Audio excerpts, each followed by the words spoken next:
to Knucklehead Comics Tuesday. It's fucking Tuesday. We got Lay in the building. We got Cap in the building. Cabs can't make it tonight, but he's here in spirit. On Lay. No, man, just chilling, brother, chilling. What's up, Cap? How you doing? Doing pretty good. Is that and the father goes shamefully? That's my son. And the other guy goes shamefully. Orion goes, that's my father. Choose fear and hate to run your life. Something you can't do. That was wrong with me from the beginning. I was doing it that way. I was gonna go down that path. I worried. You thought it was Grayson? Sorry, got hurt. Like, not him. Not him. Crack his brain for somebody, anybody that can help, and remembers. Freeze. The media. No, Randall Savage. Randall Savage. With his knowledge and all other shit and his capacity to learn. Absolutely. This is the only vegan I'll ever eat is grilled chicken wings, because that's like vegan to me. You know what I'm saying? Because the chicken wings are supposed to be fried, but you grill the chicken wings, you put it in some sauce and give it some blue cheese. Is vegan. That's vegan. Like regular moo cow fuck milk, put it in some Honey Nut Cheerios, vegan, because Honey Nut Cheerios good for your heart. You know what I'm saying? Can I steal the question from Cabs? I got it right. I would also like to steal. I would also like to steal. I would also like to steal. You're too late. Wow. I stay loose, I stay hype, I stay loose, I stay hype, I stay loose, I stay hype. I could do this all night, cause I do what I like. Yeah, I do what I like, yeah, I do what I like. Sipping goose, sip is right, and I go with the flow. Yeah, I go with the flow, yeah, I go with the flow. Cause I know I'm the show. In the zone, here I go.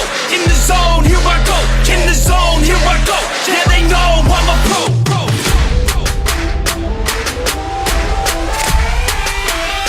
Let's go, let's go!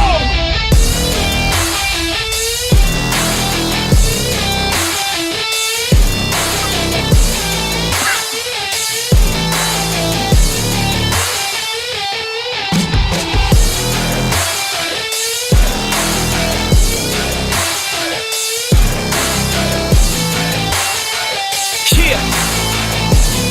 Let's go! Here I go, I get lit, I get hyped for this shit! That's right.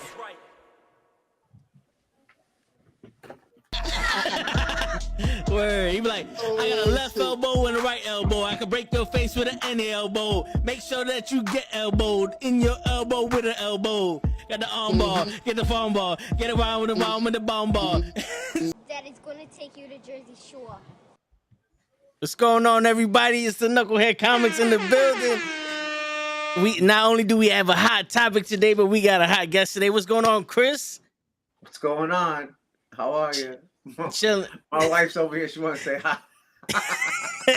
Hey, she can say hi if she wants. That'd be great, Miss Try. I like that. That reminds me of Kevin Hart's thing on Coldest Balls. Head. Oh man! And as always, we got Lay and Cap in the building. What's going on, Lay? Cap? Chilling, brother, chilling. Not much. And I'm excited for this subject. It's an interesting one for me. Okay, well, explain away. All Lay, right. explain away. So I was having a conversation and I was just thinking about it. Like it was it pretty much when me and the person were trying to discussing what makes Iron Man interesting, right? And we're like, oh, it's this and that or whatever. Is it the writing or whatever? And then it just came to me, what makes comic book characters good? Is it the way somebody writes them? Is it their backstory? Is it the way they portray now on TV or movie? Can one character be so obscure or so bad, and all of a sudden, the way somebody else wrote them, James Gunn, makes them interesting? You know what I mean? Kind of like that kind of deal. Or is it just always been that story of the one that comes to mind is Batman, right? We've seen his origin story 7 billion times, right? Film, anything else, and mentioned, or Peter Parker, you know what I mean? But what is it exactly that makes those characters everlasting that we're still talking about today and they came out in the 40s and 30s? Superman's a cheat, you know what I mean? Because it's Superman. I've never found him interesting, but some people do. Hey, but it's what essentially makes them interesting. Media, is it the way we can relate to them, or is it just in general the character is interesting? You know what I mean? So that's what I was wondering. I feel like that's your relatability. Like, the gravitas or the gravity of somebody to go and pick up that book. I think the cover, there's so many beautiful covers, but ultimately I think it is the story that keeps somebody invested and to continually buy into this character. It is with anybody or any character. If you compare Superman to Batman, it's also the same logic if you compare Mickey Mouse to Donald Duck, right? At one point, Donald Duck was almost outselling Mickey Mouse, and I think it's because of the asshole theory. If somebody is an asshole, you can put that character in more danger and in more unpredictable environment than somebody who's a goody-goody. So the goody-goody guy is so hard, I think, to write for. If you're like, shit, man, this guy, he's too good. You know? Yeah. So that's one of the theories to me. Nah, it makes perfect sense. I also agree with that, but I also think that it's more like when you grow up, like a baby or a kid reading Superman, like their imagination is running crazy, so they're gonna be attracted to somebody that can fly, that won't be impenetrable to bullets, that can shoot lasers, that can lift up the world and all that. Like a little kid is like, I want to be everything and anything that I could possibly be. And then when you get older, you realize the world's beating the shit out of you and you can't fly and you can't do this. But Batman can think. Like Batman can outthink people, and he's a badass motherfucker without none of these powers. So you relate to him as like, I gotta be a badass motherfucker without the ability to fly and shoot laser beams. But that's what I'm saying. Like somebody like Batman motivates you to like go work out or some shit, maybe. Yeah, right. Yeah, for real. Like Superman, when somebody just handed the throne, you're like, you got handed it. You didn't earn the throne, like. For real, yeah. You're an alien that took advantage of our son. Yeah. When you see how Batman gets, you're like, how are they gonna get him out of this one? And miraculously he's gonna get out of it. And you're like, oh, what? He did that. So I like, to me personally as an artist, I feel it feels good to like draw vulnerable characters. Yeah. That vulnerability helps. It's funny that you mentioned before the writing the goody two shoes is difficult. I'm right now playing in a D&D campaign, and I was a lawful paladin. And the city that we're in, I healed this dude who had a broken ankle. He ran and told the cops because there was no magic allowed, which in turn had the cops torture him. Because I couldn't reveal, like, I was so handcuffed by the fact that I had to be good that we had to switch it up, and I had to make my character an oathbreaker and turn my back on my deity, so I'd be free to actually play the game, which is something that I think makes a good character is good, regardless of good or bad, the inner conflict where they got with themselves. That's the best story telling to me as well. That's why I'm doing the comic called Wrestling with My Demons. I create that title so that I could I'll change the main characters here and there, and you can always see what's their internal battle. What are they dealing with? Like everybody got something. No, yeah, for real. Nobody goes through like willy-nilly. Everybody hates that motherfucker. Willy-nilly. Word. Yeah, like, 90% of the guys I like are all street level. And another thing is where you grew up at too, right?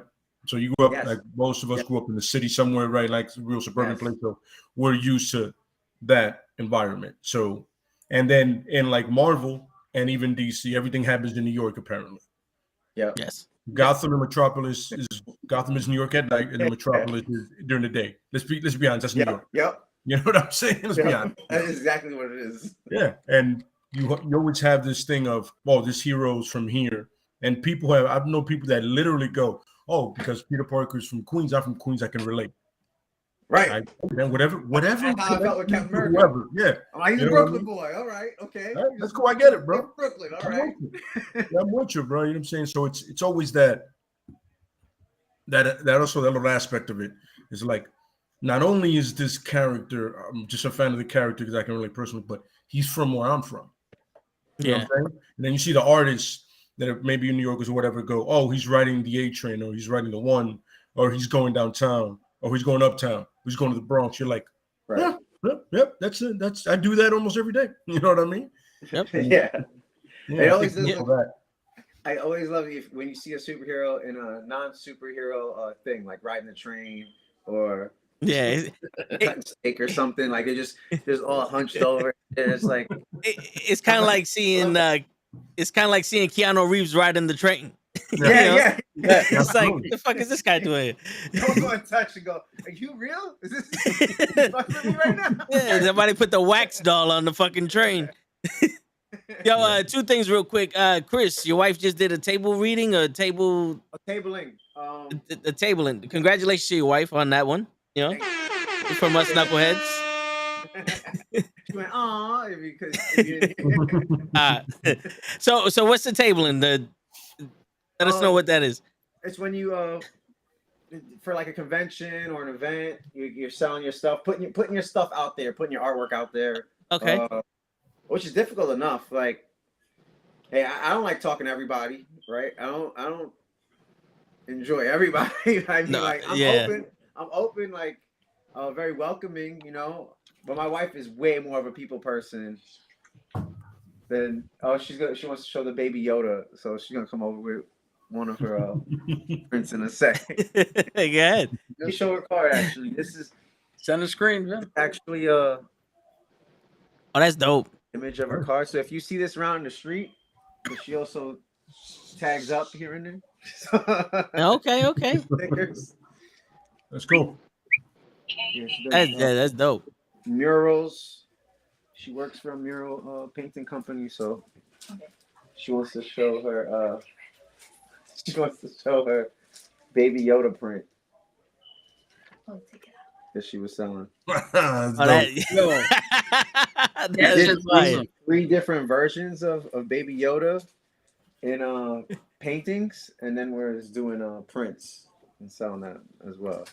That's dope. Like positive messages and stuff. So, like I said, you see how we cater more to a stoner Yeah. audience. Yeah, I'm kind of expecting to see Yoda lift up his jacket and see Tim's. Yeah. Right? Right? Yo, that's fire right there. I like that one. That was dope. Thank you, guys. Okay. Yeah, talk about being on the train going uptown. That's what he looked. Right? Yo, for real. She got a bunch of cool art. That's what's up. Oh, and stickers. We were also selling some stickers and stuff. Here's that T-Rex / Barney that's in the I see. comic. We got the skateboard and shit. Okay. Got the mini Sabu from the Sabu company. Nice. Oh, that's dope. Nice. Thanks. There's Bob Ross. Oh, the eternal internal battle for balance. Where's the M16? Since we're talking the inner Yo, villain. Chris, is that a sticker? Yeah. We gotta speak to you. I want to make some stickers. I want to see I want to know where you make them out. Oh yeah, my wife's big in stickers. You gotta hit it. Yeah, hit us up. Definitely. So for everybody that's listening on radio, show's in the building too. What's going on, show? How you doing, brother? How you Chilling. doing? Nice to meet you. Nice to meet you too, my brother. I'm sorry to interrupt like that. Show wasn't on the show with you last time? No. Yeah. No. Well, yeah, that's show enough. Usually then he he makes was the grand entrance. Huh? Yeah. Oh, Cap wasn't. No, Cap was here No. too, right? Cab is here. Cab's here. No, he couldn't. Oh. Oh, Yeah, he couldn't okay. do that. So Cap is my brother. He's on the show. The one time he had to do a double when we're doing the show is when you came on. Yeah. So I so remember this. I remember you saying like, "Oh, I wish my bro was here." Yeah. Shit. Like you were like, Yeah. So this is the source of the comic book podcast for us. And then Cabs he's working late too, so he's not gonna be able to make it tonight. So you met everybody, but just in different parts. Yeah. Yeah, it's like watching the Snyder Cut and just different time. Word. What's the opposite of a thesaurus, man? What? What's I that? said, what's the opposite of a thesaurus? You. That's what I mean. I was trying to get at that. I was like, I'm the opposite. A nosaurus. A nosaurus. I'm sure the nosaurus. Appreciate you. Yeah, man. But yeah, man.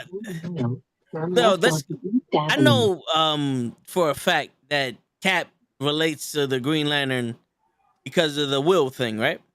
Yeah. Because he's using his willpower. It's the fact that it's willpower and the fact that it's literally the ring you could create anything that you can think of. So just that combination, at least for me, that power set is something that I relate to. Plus, you got John Stewart, who's military. I'm military. Kyle Reiner, who's a cartoon artist, comic book artist. I'm into all that. Hal Jordan was, he's the original one that I've read, so I bonded with him. Fuck Guy Gardner, but it's a different topic. I'm ex-military as well, and I would say that one of the psycho reasons why I fucking liked Punisher so much in comic book form. I think that's why a lot of guys like Punisher, but I know I met Carl Potts, and he doesn't like that so many people love Punisher or Rock the Skull. He's like, he's a vigilante. You know what it is? That's one of the things that make the Punisher, and Lake could speak on this being a fan. One of the things that make him such a great character is because he gets kicked off the show while he's trying to, communicate. Get the fuck out of here! No one speaks about the Punisher unless it's Slay. I was gonna say, what I said to my teacher, to Carl Potts, I'm like, guys, you glamorized something that was cool, right? You gave a symbol to something like Taxi Driver, right? Yeah. and you expect us not to rock it? Like, I'm like, yo, you fucking shined it up. Like, no, for real. You were saying, Cap? I was saying that the Punisher is the living embodiment of catharsis. Every time there's a situation where you wish you could have just threw hands, knocked somebody out. Exactly. He is that character. Yes. That's why he's so easy to relate to. Yeah, I like that. Yeah, it's funny. I'm trying to write and draw with making myself as a comic character is kind of making that quiet character that snaps. That the falling down. You're just waiting. Yeah, falling down. Falling down. Drive, Taxi Driver, Joker, Batman. All these films where you're like, yo, when are they gonna snap? When are they gonna snap? You're just but the great really thing liked about it in Drive. Yeah, the great thing about the thing that everybody always overlooks when it comes to the Punisher, and it's just a brief belief in mine, is the discipline. He plans everything accordingly, so there's no collateral damage. The only people that die is the people that he wants to die. It's never, I just come in and I start mowing down everybody in front of me. Because no, not everybody deserves to die. You know what I mean? But I completely agree with Cap. It's every moment you wanted to turn around and just like, if I react this way, I'm either going to go to jail or something's going to go left. And he does it. There's no thought to him. I don't have to think about it. I don't have anything worth living for. So, right. You know what I'm saying? I remember Carl Potts saying that he felt that Punisher was always on a suicide mission because he lost his parent. He lost his family. He lost his family. So he always felt guilty because that's who he was supposed to protect. That's what he felt like that was his job. And then after that, he's like, fuck it. Like, yeah, absolutely. That's snap. For any military member who's ever lost somebody, that survivor's guilt is real. Yeah. And it's fucking powerful. That that's got to be something that's driving Frank Castle. Well, you know, it's that, and also it's a war he's never going to win, and then you know it's easy to go out there and get snuffed out when you're doing it. It's harder to live with it, like you said, you know. And he realized that every day it's harder to live with. He could easily go out there and blow some shit up, and he can be in the building too, and then that's it. It's all said and done. No more pain. He was like, well, it's a long war. I'm not going to win it, but I'm going to keep fighting it. So you know, it's a really, really fucked up sense of duty in a way. But hey, man, it appeals to me, and I'm with it all the time. It's funny, but that's what I'm saying. Like, look, you got this character, right, who appeals to a lot of people, whether it be military people that just can relate, or you know, whatever it is. Maybe people. I know people that just like the skull or the different variations of it, right? They just like that. That's all they like. Yeah, big ass guns, freaking. Yeah. It's like, you know what I'm saying? And then, you know, it's a badass dude, he's disciplined or whatever, but it's between his origin story and then the writing. Because a lot of times the Punisher is taken away from the other superheroes. He has his own thing. Like if you ever read the Max series, he rarely runs into another superhero. I think he ran into Spider-Man, Daredevil. Well, Daredevil's unfair. They have him and Wolverine. He ran into these guys, and that's it. After that, it was just him killing traffickers, mob, cartels, you know, the usual shit he does. Yeah. You know what I'm saying? But think about it. Obscurely came out of a Spider-Man book. Then he came out, and now he's here. We've had movies. We've had series. So, and enduring and endearing because of the writing, the portrayal on TV. But honestly, it's the origin story. Everybody can relate to loss, like Cap said. You know what I mean? And he dealt with it a lot of the way a lot of people would love to deal with it in a fantasy world, but you can't. You know what I'm saying? Yeah. You're gonna go to jail or you're gonna get murked. That's it. You know what I'm saying? So I think that's one of those angles you can see it. You know what I mean? Yeah. Like he's one of those that's not extremely successful, but successful enough that if we put him on screen again or in another comic book, people are gonna pick it up. I know I am. Yeah. And I'm gonna you know watch what's funny? We mentioned the whole goody thing, but the Punisher's the flip side of that coin. Absolutely. To where it's also hard to write for him. Oh yeah. Because where the fuck is the line? Absolutely. Like you have to make him go far enough, but not too far. But if he doesn't reach far enough, then you hold him back. Like it's a very fine line that you gotta write, especially with the messaging that people could take from that. Yep, absolutely. I'm saying. And with him, a lot of times you have to make his situation interesting because you know he has a one-track mind. So the situation he's in, every situation has to be different because he's just gonna do what he has to do. But now, okay, this is in the way, so I gotta find a way around that. You know what I mean? That's that. You know, it's not like anybody else whose morals are get in the way or whatever. You know, I'm not saying it in a mean way, but I'm just saying it between two characters is like. Perfect example, Nightwing and the Punisher. Miles apart in morality, you know? Nightwing is literally, put like this, Nightwing is the socialite, charismatic, people love him. Punisher is the guy that sits at the end of that bar and he goes, I'm just here to drink. I do not want to talk to anybody. Leave me alone, brother. You know what I'm saying? We've all related to that. Yo, that's such a great character. Like, it's just... we all know exactly what that feels like immediately of like, leave me alone. Don't fuck with me, man. No, for real, yeah. Just not right now. Just not right now. Like, who are some characters that you guys gravitated to?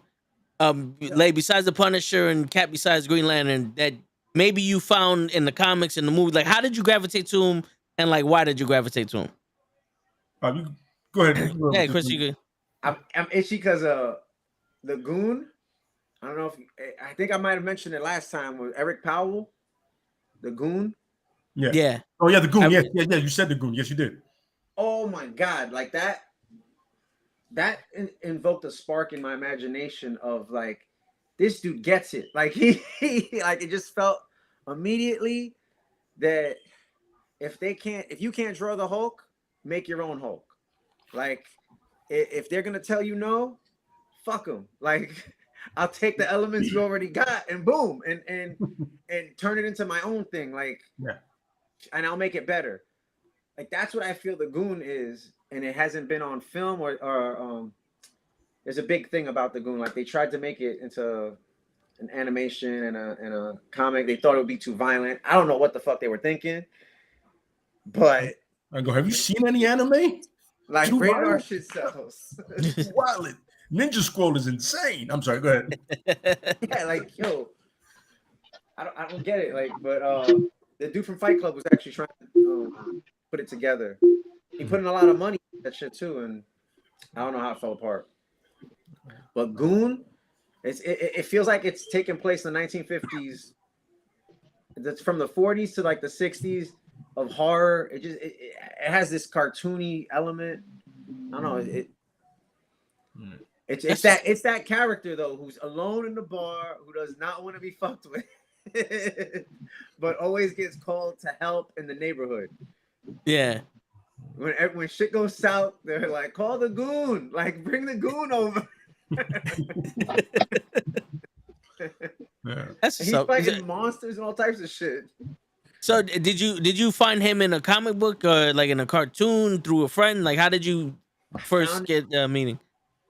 I was in the school library and I found Hillbilly. Hillbilly looked crazy as shit to me because it looked like Sabu, which is kind of what I could say. That's what kind of like pushed me to like do a Sabu comic, right?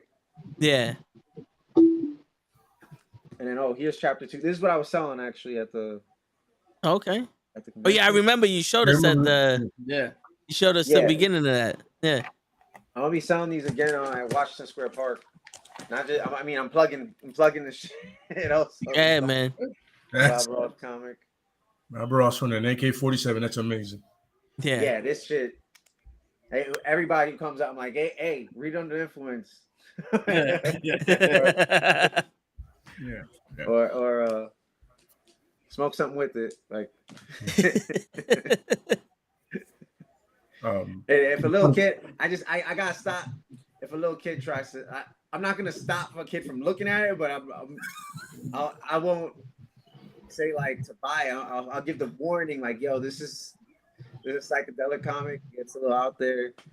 There ain't no tits and ass, but it gets a little violent, you know? Yeah, yeah. Nah, I hear. Yeah.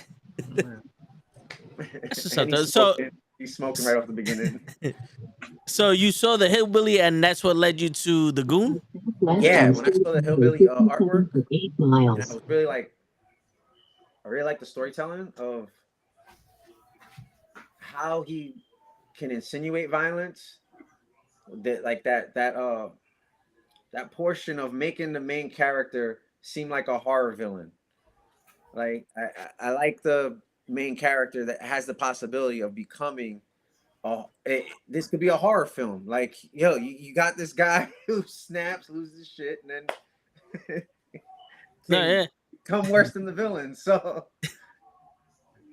you almost look at what the anti-hero does. You're just going like, damn, he went that far and did that. You're like, so yeah, I like characters, go that way. But that's how Cap. from Hillbilly to Goon, and Goon is just dope. That's just such great storytelling. That's some shit. I think everybody should check that shit out. Yeah, I'm definitely gonna. I just looked it up on Google. I'm gonna check that out. Definitely. It's kind of like he's a lot relatable to like Marv from Sin City. Okay. Yeah, they got that same ogre build on some, just, you know what I mean? Yeah, that hunch. I love drawing a character like that too. Just hunched over, your fucking shot glass or fucking. Kind of looks like they're not even comfortable in their own skin because they just saw something like way too big for life. Like turtle shell of a bag of like, yo, I've been lifting cinder blocks all day, bro. Absolutely, yeah. It's funny to me. I'm not gonna lie to you. It's the city vibe that I've always related to. It's the Daredevils, the Batman, the Nightwings. Once I read Red Hood, how Dick Grayson, which I absolutely love, is the prodigal son, right? Mm-hmm. He is the shining star. Yeah. Mhm. Never been that guy. I've been the angry guy. I've been from the get. There was something off about me. You knew something off about the guy, and still, you know what I mean. You still train the guy. You know what I mean. So Mhm. I can relate to that guy more than I can relate to the prodigal son. Do I? Right. Do I like the I think prodigal it son? also comes with age too. Yeah. You gravitate more to the asshole. Like you start to understand that dude more. You're like you said with Superman as a kid, will be like bulletproof and fly and all Absolutely. this stuff. And Completely yeah, agree. And then, it feels growing up in like those 80s movies doesn't help. I'm like, yeah, those fucking 80s. trucking all this mow down, bunch of dudes in Vietnam or beat up a town and break a breaker. And I'm Yeah. like, how was I not going to gravitate towards this? Yeah. No, nobody saw that coming. You know what I'm saying? It had street level guys, you know what I mean? And then Cap, because Captain America, when I got to a point and I realized that Captain America is not about the American dream, it's about everybody's dream. Just everybody being happy, Yeah, him wanting everybody to be happy. It's not, I wear this because it's what gave me this, but I'm for anybody and everybody to have a better life. You know what I mean? that right there is like good writing. Mm-hmm. And yeah, I gotta mention Jack Kirby a trillion times because Jack Kirby drawing that up and just at the right moment, at the right time, punching it in the face. Like to see that coming before it happened, before any of that shit, before he really like even comes in power with that. That such a great imagination Jack Kirby had. I freaking wish he got treated better. God damn it! Like the artists don't get enough fucking credit. They make it a bit difficult, and Yeah. Uh, What's going on, bro? Hey, Cap. Who you got, Cap? oh, my namesake, Captain America. Dude, I have a deep connection with him not only because of his origin, where he's a selfless man and he volunteered to do this. There wasn't anything that was gonna stop him from doing it, but a little bit, when he's Steve Rogers, he's 5'4", I'm 5'4". He's from New York, I'm from New York.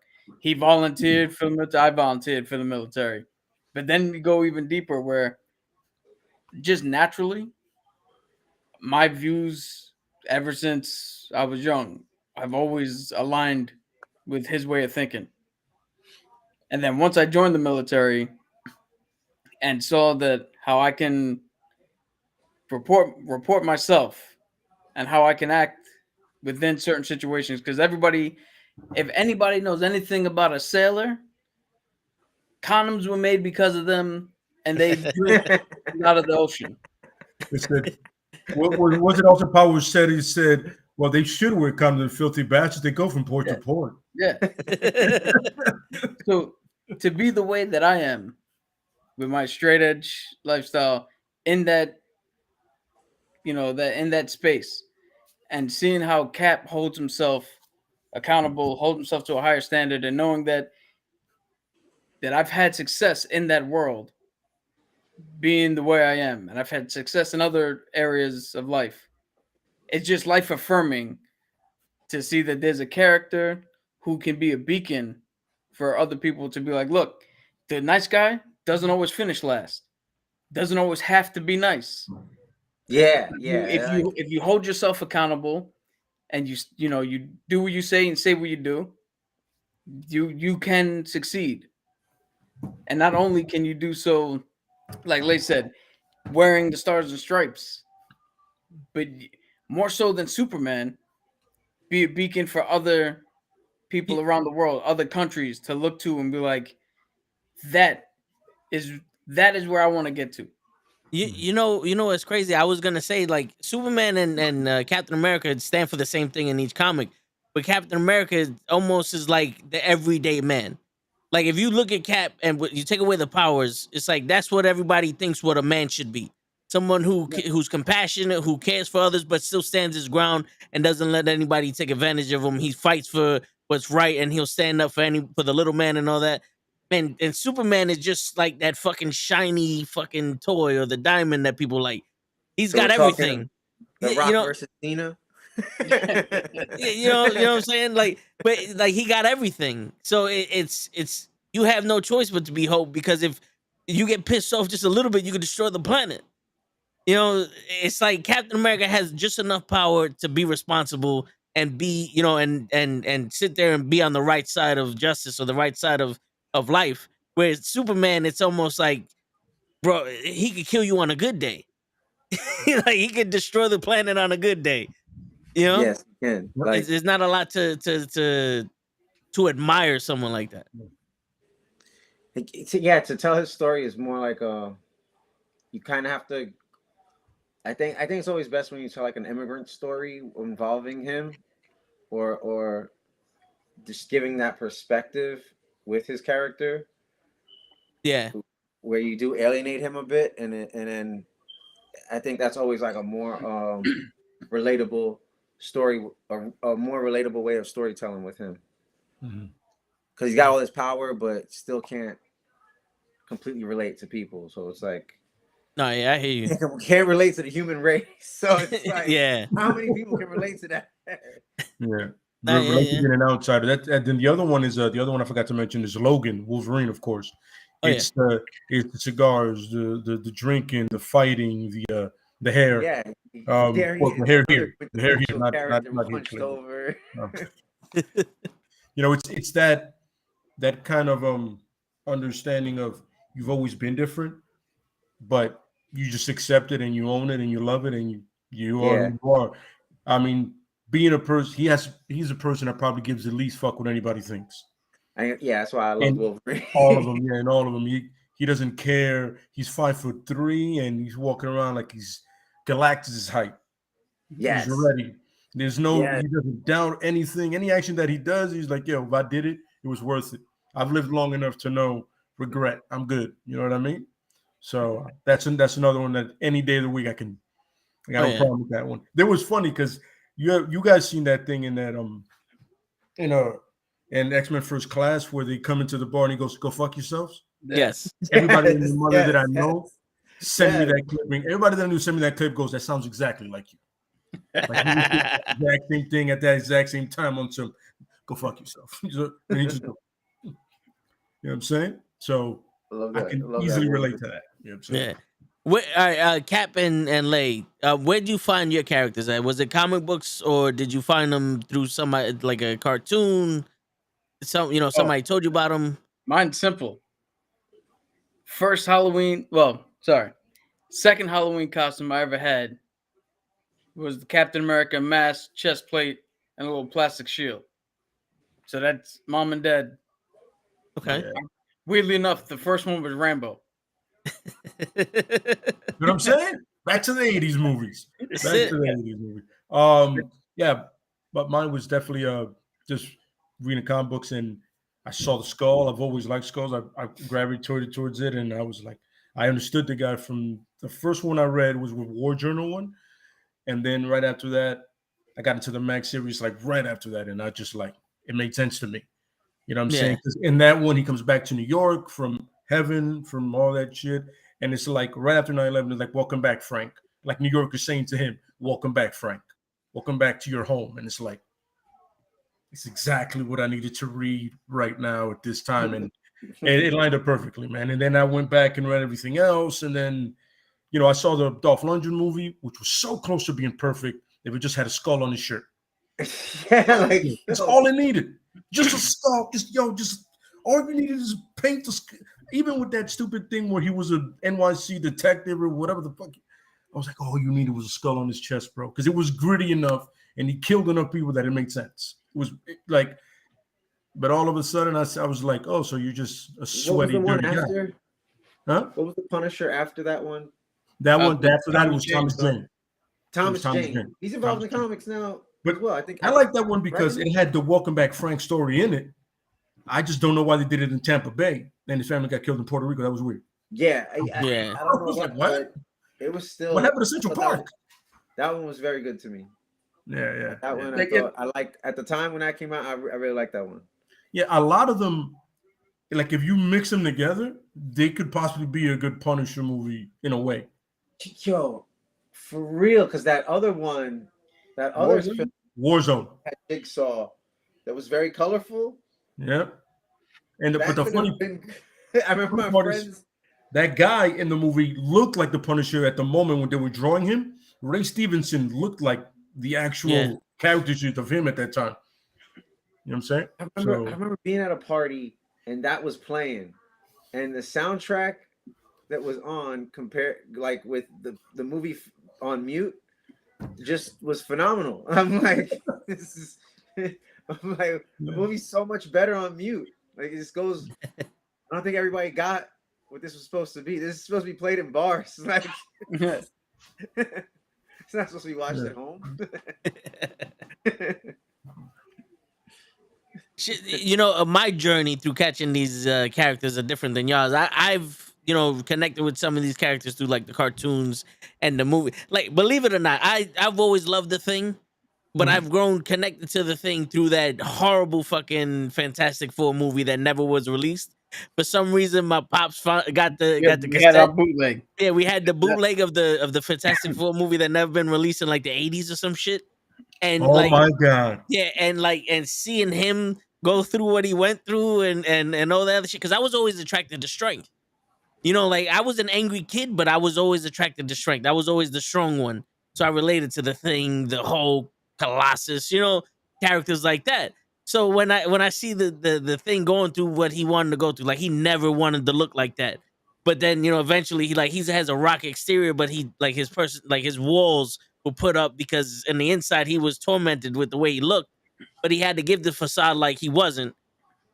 And he was like that outsider, but he was a part of the group. So I've always, been connected to, shit like that. You know what I'm saying? Like that's how I connected with The Thing so much. And then like the Hulk, it was the anger. It was this motherfucker could fling you to another planet, and he was angry. It's like that was just fucking me. You know what I'm saying? Like how you guys like the Punisher because he's got that he'll kill anybody or whatever the fuck. The Hulk is like my Punisher. If the Punisher was strong, that's the Hulk to me. Yeah, I could say by default though, I always whichever artist is on Batman at the time, they always put very good artists all the goddamn time on Batman. Yeah, we really do. If anything, I gravitate more always to the art or the storytelling of who's on it on any project. But Batman will always be my default because I'll see which artists on there and I'll just be like, fuck, I really don't want to pick this up, but damn it. Nah, yeah, I hear you. Has there ever been? Give me a second. Oh, I really loved Army of Darkness. I got the fucking poster here. Oh yeah. Series. If you like Evil Dead, Army of Darkness, or Ash vs. Evil Dead, the comic series were pretty funny. Yeah, Cap is a huge fan of the Army of Darkness. Yeah, Evil Dead 2. I got all that shit at. Did you see Ash vs. Evil Dead? You check that show out? I saw the first season, and then we lost the ability to watch that channel on the cable because we need to make it cheaper. So. But it's on Netflix or something right now. Okay, yeah. Definitely. I'm gonna go back and finish it out. Just because that last episode leaves you wanting more, and I remember being pissed off finding out that it got canceled after the third season, and I'm just going like, what the fuck? That was so good. That ended amazing. I was like, the first time I ever DM'd one shot. Toe Tags was there, and we were playing with a couple of friends. And in my town, one of my NPCs was Ash selling fucking shotgun shells and a shotgun in the middle of the town square. That's so awesome. I drew him a couple times. I drew Ash. I think I was just I love the chainsaw. Like that to me, it's just so badass. Plus, hey, all right, we're talking about badass characters. I like Evil Dead so much because this is a character who started off as a pussy, right? He just started off like such a dick. All this dangerous happening. He's running away. He's scared, and then comes to the terms of like, all right, it's time to knuckle up. This is it. Can't run no more. Like I loved that so much as a teenager. Like just that blew my mind. I was like, wow, he became the main character. All this time, That I'm thinking movie gonna started die. my obsession with anytime you take an actor like William H. Macy or somebody who you're like, this dude can't beat anybody in a fight, and you put him in an action role, yo, I'm there because of Bruce Campbell. Yes, yes. Even when he said on interviews that he was like, "Oh, Ash is such a jerk off and this and that," and I'm like, "No, even you're missing the point." I'm like, "No," I'm like, "He's not a jerk off. He's a relatable dude who finds his confidence. Like, just says, all right, fuck this, balls to the wall, let's go." Like, I like that. I think a lot of people like that. Oh yeah. Yeah, absolutely. Yeah. Who are some characters that you guys have that when you watched a cartoon or a movie or something made you actually change your perspective on them?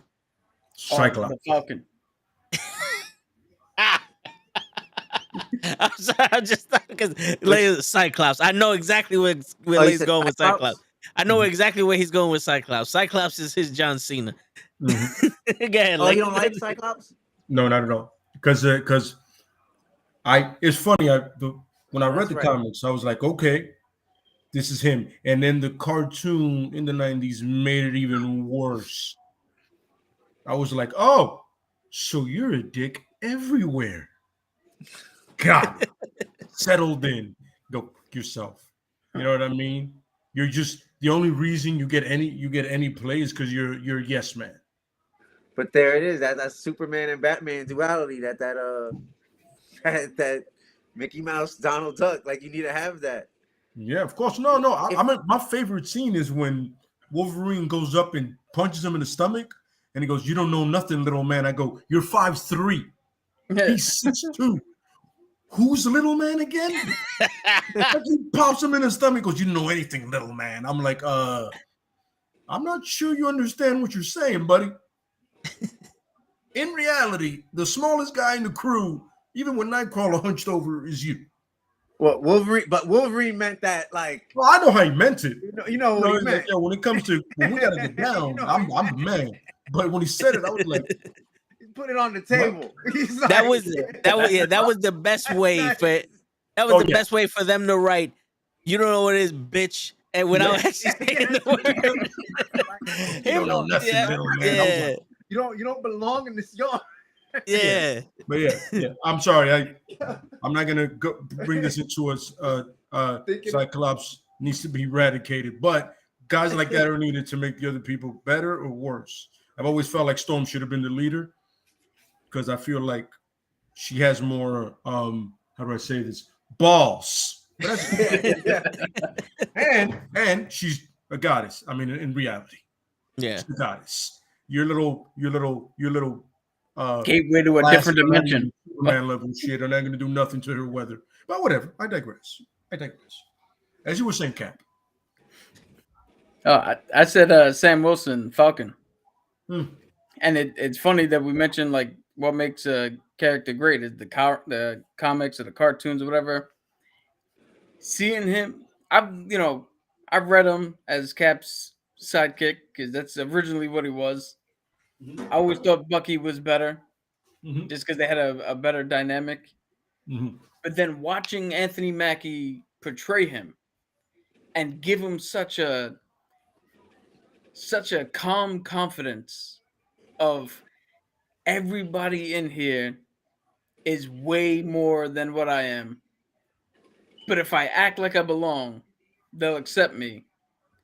Like just watching that portrayal actually made me start liking Falcon to the point where to this day, anytime I hear Falcon say on your left before he comes through the portal, I fucking burst into tears. You put that movie, yo. I was sitting with a couple of people at a bar.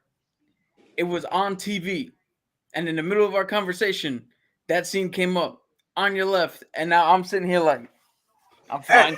I'm fine. Man. that's a fucked up predicament. You're in the bar and you're crying from third person perspective on the other side, right? Somebody's like, "What the fuck are you crying for?" Like, you're in a bar. Because he's on his left. He's on his left. You're completely depressed. Word. No, But the tears don't show in the bar. I gotta get out of here. You just sit down. Who's chopping these onions? but that's what he was. That's what he was able to do. He was able to take that character and make his as short amount of time as he was on screen with Cap, to make that friendship and that dynamic so palpable that the moment Cap is like, "Yo, there's nobody else but me. I gotta do this," and then to hear him and to realize you're not alone. There are people behind you. Like, that moment is more powerful than the words itself. If you want to talk about personal connection and all that shit, Yeah, with yeah, Cap, like- you love him. Like, Yeah. No, it's That's always what great hit. when a character can pull the emotion out of you. Like when you connect on that level, that means the story is just gonna continue on. The story just keeps going. Like, that's the beauty, I feel, of comics being a chain letter. When they argue about copyrights and trademarks, I feel like that's such. It's kind of fucked up because I feel like every artist should put their perspective or their spin on any type of character.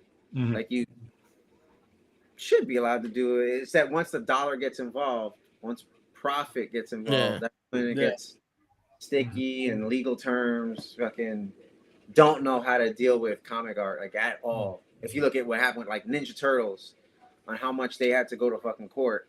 Yep. It totally fucked their perspective a little, and just like they wanted to draw. They were doing this business to write and draw comics, and they're getting pulled away for all this legal bullshit, and they're just going like whatever, man. We're done fighting. Like, they you can see they get drained showing up to all these court things and all these You know it's funny. I forgot to say Iron Man for me, because I've never liked Iron Man in the comic books at all. I've never been, but RDJ gets in there, and I've always been a big fan of weird science. I'm just not gonna get into because I do remember in the seeing 80s that growing up with the guy, man, whatever. bro. But he bought, like, it's kind of like what Cap is saying. He bought his thing into it, and then you realize that's the perfect cast. You cast it. You can't cast him more perfectly. Like Tom Cruise or Brad Pitt, this is him. Yeah, because the history, life literally imitates art, and the other way around. yeah. Literally, the perfect Film really did saying? bring that life back. Absolutely. So in the movie side, absolutely love Iron Man. The comic side, can't stand. It's not Cyclops level, but I'm like, fuck yourself. You know, yes. Give me Rhodey any day of the week. You know what I'm saying? Give me War Machine. You know what I'm saying? Even the new girl, Ironheart, I'll take it. Just I don't need. And then when he gets when he becomes the superior Iron Man, that he becomes a real douche in the Elseworld thing, and go fuck himself. I always love the shape of Iron Man's outfit. I just always like that. I like that old school outfit, that very first one, like that, just that curvature freaking dome where the way it broke out the fucking cave. Like, to do that makeshift freaking outfit, I always thought that was a cool origin story. You know, just like a cool freaking. Yeah, but see, that's one of those things that he wasn't popular back then. But once you put him into a movie setting, somebody writes him a certain way. You know what I mean? Yeah. Because apparently he wasn't interesting enough to sell comics by himself. It had to be the Avengers. So that's the weird dynamic that I was talking about. Is like, all right, you get an actor in there, you get the story. Like, now he's cool, but 10 years ago, nobody gave a shit about Iron Man. Nobody gave a fuck about Iron Man. Yo, but isn't that crazy how, like, it just skews the perspective? Like, you skew the perspective or polish that turd. Like, Yeah. Everybody you know, or an idea that just isn't quite there. It's just like needs to be tweaked a little bit. And you know who took a hit? Fucking one of my favorites, Ghost Rider. Mm-hmm. Came out yeah. with 2 movies of Nicolas Cage, and that just fucking crashed. And then always love Ghost Rider in comics. Yeah, Ghost Rider in comics, Ghost Rider is always amazing. looks dope. Always looks dope. Always looks cool. Mm-hmm. Season 5 of Agents of S.H.I.E.L.D. You can ask Toe. I've said this countless times. You can ask Toe.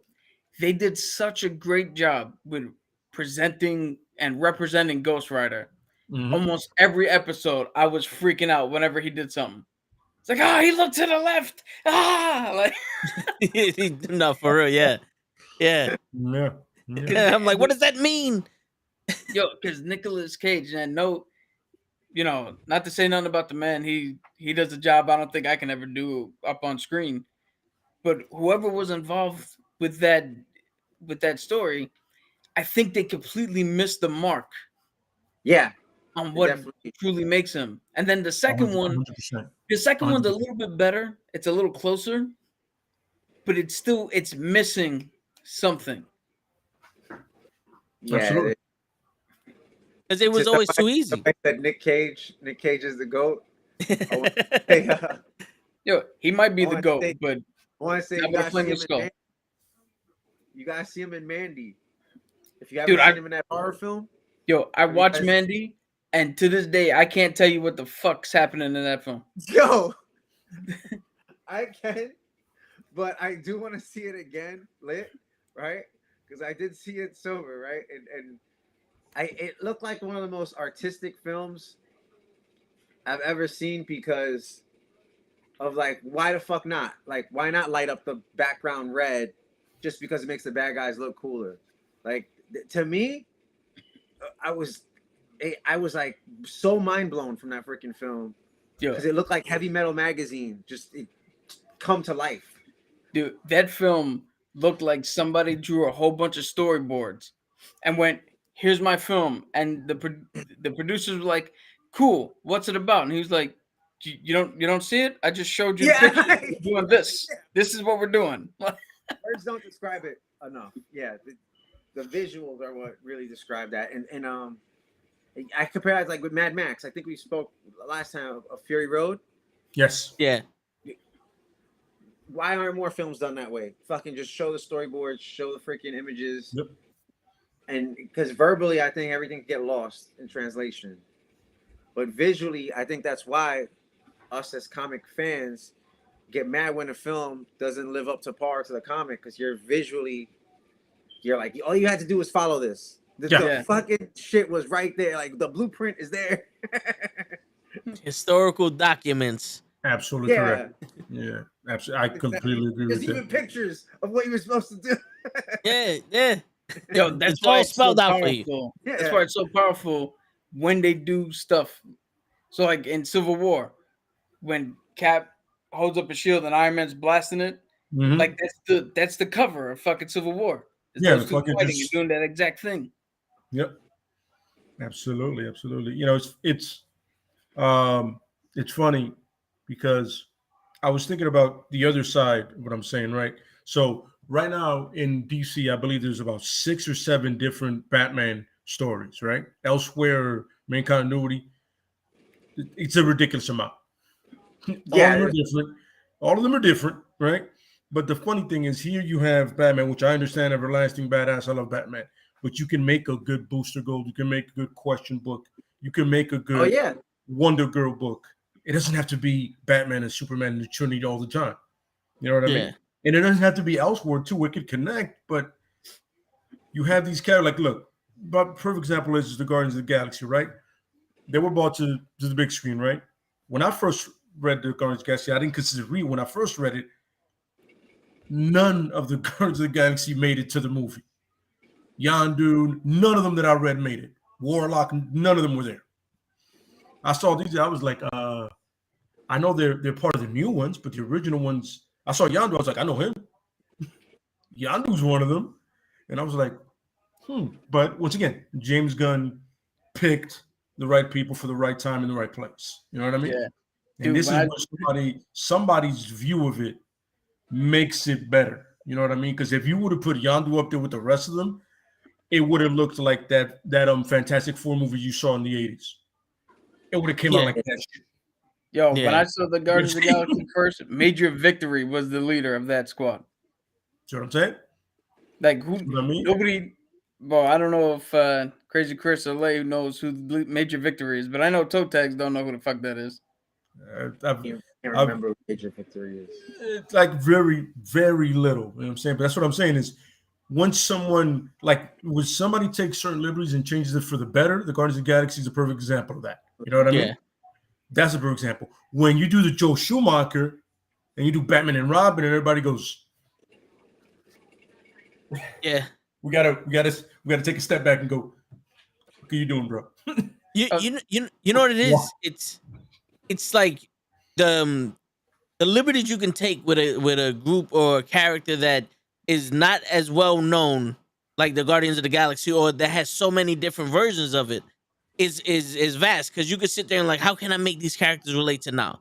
Where Batman is like, it's so well known. There's so many different versions of Batman, but there's a core to Batman. Each one of these versions has the same core to Batman. Once you change that core to Batman, it's no longer Batman. It's fucking George Clooney up there, or like this Batman, the new Batman movie. I rewatched it, and when I first saw it, I was like, I love this Batman. This is like the closest we're gonna get to a comic book Batman movie. Then I rewatched it again, and I was like, I really don't like the liberties they took with this fucking Batman. I don't like the act. I don't like the actor who's playing Batman. I didn't because it doesn't take much for you to just stand there. It's pretty much just what he did. Right, but what I could say with that, they look like they were going for that Crow look. Yeah. Right. Yeah. The Crow comic book version, at that, and seeing his face in like certain silhouettes or certain he does have that angle that is in the cheekbones, in the jaw. Just in his defense, because I was just like, this fucker looks so much like the Crow from the fucking comic. Yeah, I could see that's what they gravitated to, and whatever they did to his eyes, always looked glossy, like he was crying. Yeah, I thought that was a very good added detail. To show like he was crying, and I'm like, that's when you're really angry. If you're fucking crying and hitting somebody, it's like you're really at the peak of you've lost it a bit, right? Yeah, no, it's true, but it's like the liberties that they took in this movie. Like, I can understand that anger, but when he's snapping at Alfred, and he's fucking like, he's not Bruce Wayne. He's not any kind of Bruce Wayne. He's always like, not, I don't want to say Batman, but he's always vengeance in this movie. Yeah, yeah. Like when he's Batman, he's detecting shit. But a lot of the shit that he's detecting was like very like Adam West Batman. The thumb drive shit. Like that was kind of cool, but it's like, all right, Gordon, if this was 1996 and not a lot of people know what the thumb drive is, I get it. But you're walking around with a laptop. I don't mean to cut you. Go ahead. I do feel like this is the late 90s Batman that we were supposed to get. Yeah. After Batman and Robin, right? After that, like, flushes, I think that they were trying to shoot for that, like, you know, that Seven, that Nirvana. They got freaking, you know, that feel in there a lot. It does feel like this is supposed to be the 90s film that you were supposed to get back then, especially when you said that flash drive. I'm like, yo, what is this, Departed? Like, what the fuck's going on? Yeah, and there's a lot of missed opportunities in this movie also, because when Catwoman's looking for her roommate, which she calls Babe, where it, like, I'm led to believe that this is like a relationship that she has with this girl. Like, she gets kidnapped, and it's almost like, oh well, you know, she got kidnapped. Let me go drink some milk because I'm Catwoman, and Cat's like milk. And Batman's like, who gives a shit that your roommate just got kidnapped? I gotta go figure out who's gonna kill this corrupt fucking, the district attorney. Mhm. I'm just sitting like, does no one realize that there's a woman that's about to die because she was sleeping with a congressman? Like, did that not go through anybody's head here? Like, is it because the Riddler didn't say it? It doesn't make sense. Like, the riddles were fantastic. That's the Riddler. But then you look at the guy who's playing the Riddler and like, this is not the Riddler. It's you know how when we watch like a movie of the Joker, like if they would have named him anything else, that would have been a good character. But that's not the Joker. Or like, I hope that that's like a fake Joker and the real Joker comes out. Like Yeah. that's kind of like the Riddler I'm seeing here. It's like you just got like an autistic guy that's good with numbers and good with riddles, and the ending just bombed. Like I didn't even make it past once they got into the stadium. I said, all right, I know the rest of this fucking movie. I don't That's need to another see thing the about that movie. I impossible. haven't seen it a second time. 45 yet, minutes but I or 30 think minutes that's could be cut out of this shit, bro. Yeah. Because Yeah. you remember that one point we thought it ended, we were getting up to leave. Yep. All of a sudden they're like, oh, there's more. Oh, okay. You're Yeah. like, could end at the moment there, buddy. Yeah. I gotta see it the second time because I really enjoyed it in the theater. So I would like to see how it is at home. I enjoyed it also. 3 hours flew by when I watched that first time. Yeah. I mean, I was with my nephew. We were having a good time. no, I hear you. For me, I didn't have a good night's sleep, so 3 hours was a little bit too long for me. Yeah, I was like, yo, it's a 3-hour film.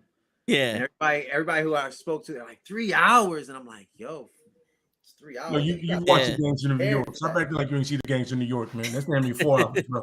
But No, yeah. You saw the Snyder cut. You got time. 3 hours? Yeah, no, for real. Normally an hour, I gotta get up.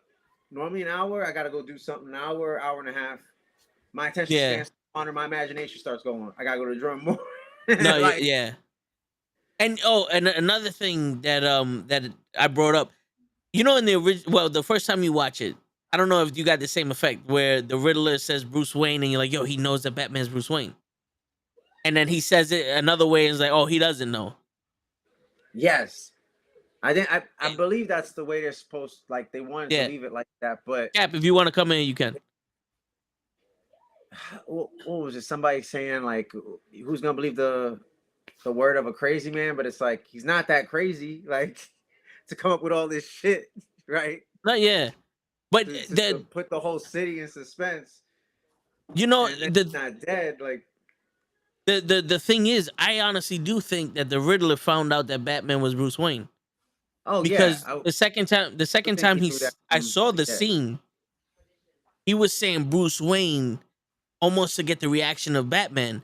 And when he says, I know that your identity is your mask, just like how my mask is my true identity. He's talking to Bruce Wayne. He goes, I know you're not Bruce Wayne. You're Batman. And that's who you really are. The Bruce Wayne persona is fake. And then when he's saying like Bruce Wayne needed to die, or he's the only one that slipped away, is because like you never fully left the Bruce Wayne character. It's like the Riddler knows you're not Bruce Wayne, even though you're Bruce Wayne. Like your name is Bruce Wayne, but you're Batman. That's what I got from that scene. That's almost the second like time around. That feels like wrestling, where certain wrestlers, that is who you are in the ring, and now you're trying to hold it together. For especially the 80s wrestlers, now you're trying to hold it together for fucking 24 hours before you hit the ring again. It's like you did your thing for 15 minutes, but then now you're trying to blend in with society, especially like what Hawk and Animal, those guys, those dudes. Yeah. Like that generation. That's what I think. Yeah, when you say that with Bruce Wayne and he's trying to hold it together until he's Batman. Like, yep. I like that. Like the feeling of Gotham, the way that he like was a detective. Gordon, I think, was phenomenal. Penguin, I think, was good, even though Penguin was more of a high society guy. But they hit the marks there. Yeah, they hit the marks there. The makeup on Penguin. Yeah. I didn't know that was Colin Farrell. Exactly, yo. I knew it from the get, and then seeing it through previews, seeing through the posters, and I just have to I'm staring at the posters and going, there's no way that's him. Is it just his voice? Like, what are they? There's no way that's him. Yeah. Yeah, but And the whole scenes are playing out. I'm like, that's fucking nuts. The makeup job on him. yeah, but there's no Bruce Wayne in this at all. It's like It, like Alfred was a good Alfred, but I think cinematically, it looks gorgeous. Like yeah, cinematically, it's like one of the coolest looking Batmans. Like, yep, dude, it looked like it's a western. It felt like a western at times, especially the whole penguin scene. That kind of felt like Mad Max, yeah, where the action fucking stars and the yep, fight. But like they did such a smart job of silhouetting so much and blackening out so much, because like just like in the comics of like Batman Year One, you're hiding certain things, but also forcing people to use their imagination.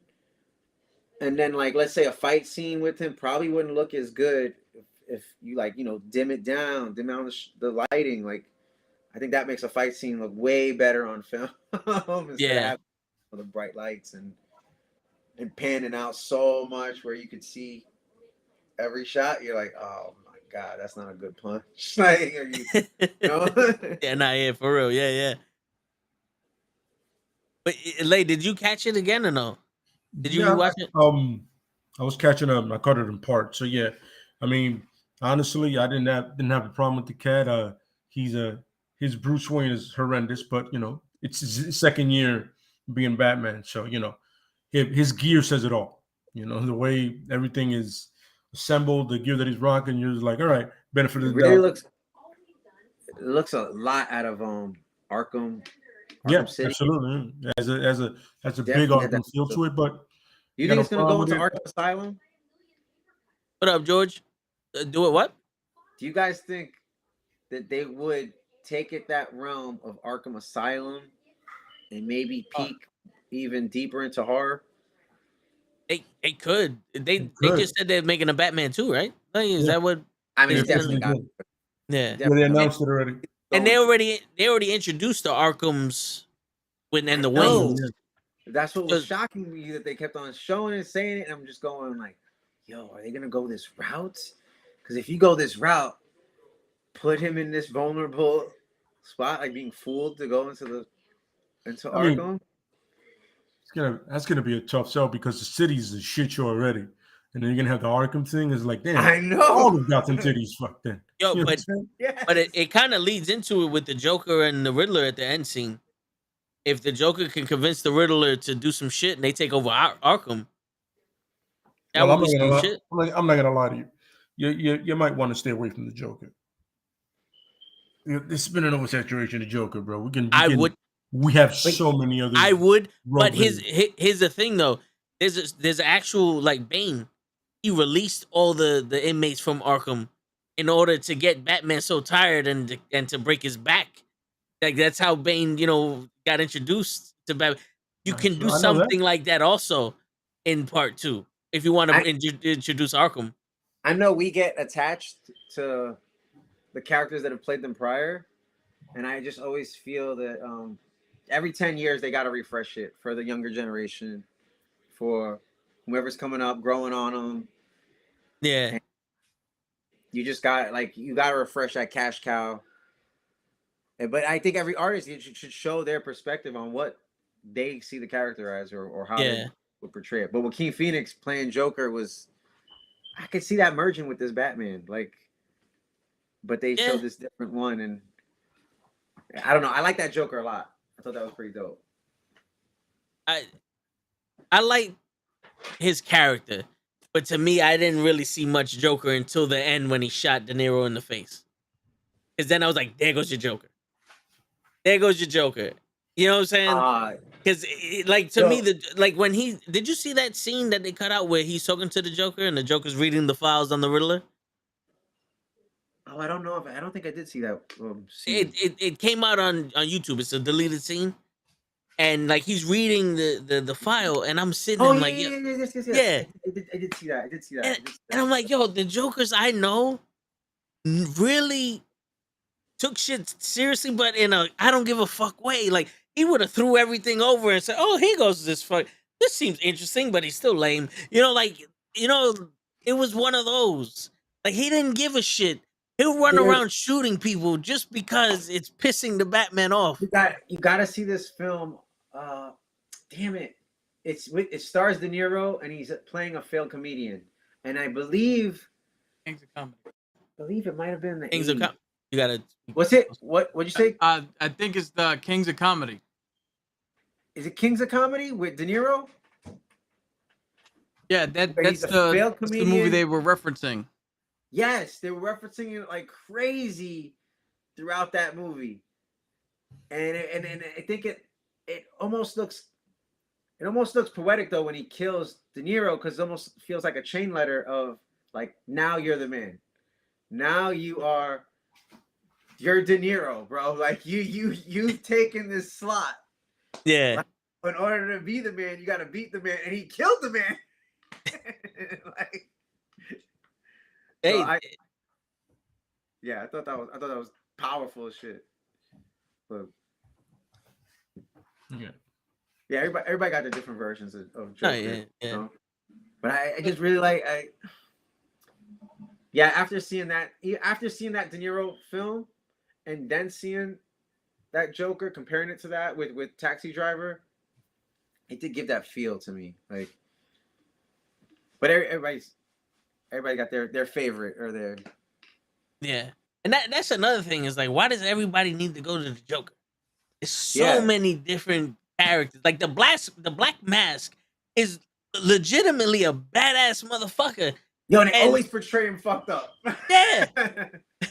Yeah, and you have Deathstroke and all these other people that they can be the main bad guy in a movie, but they save him for the TV show.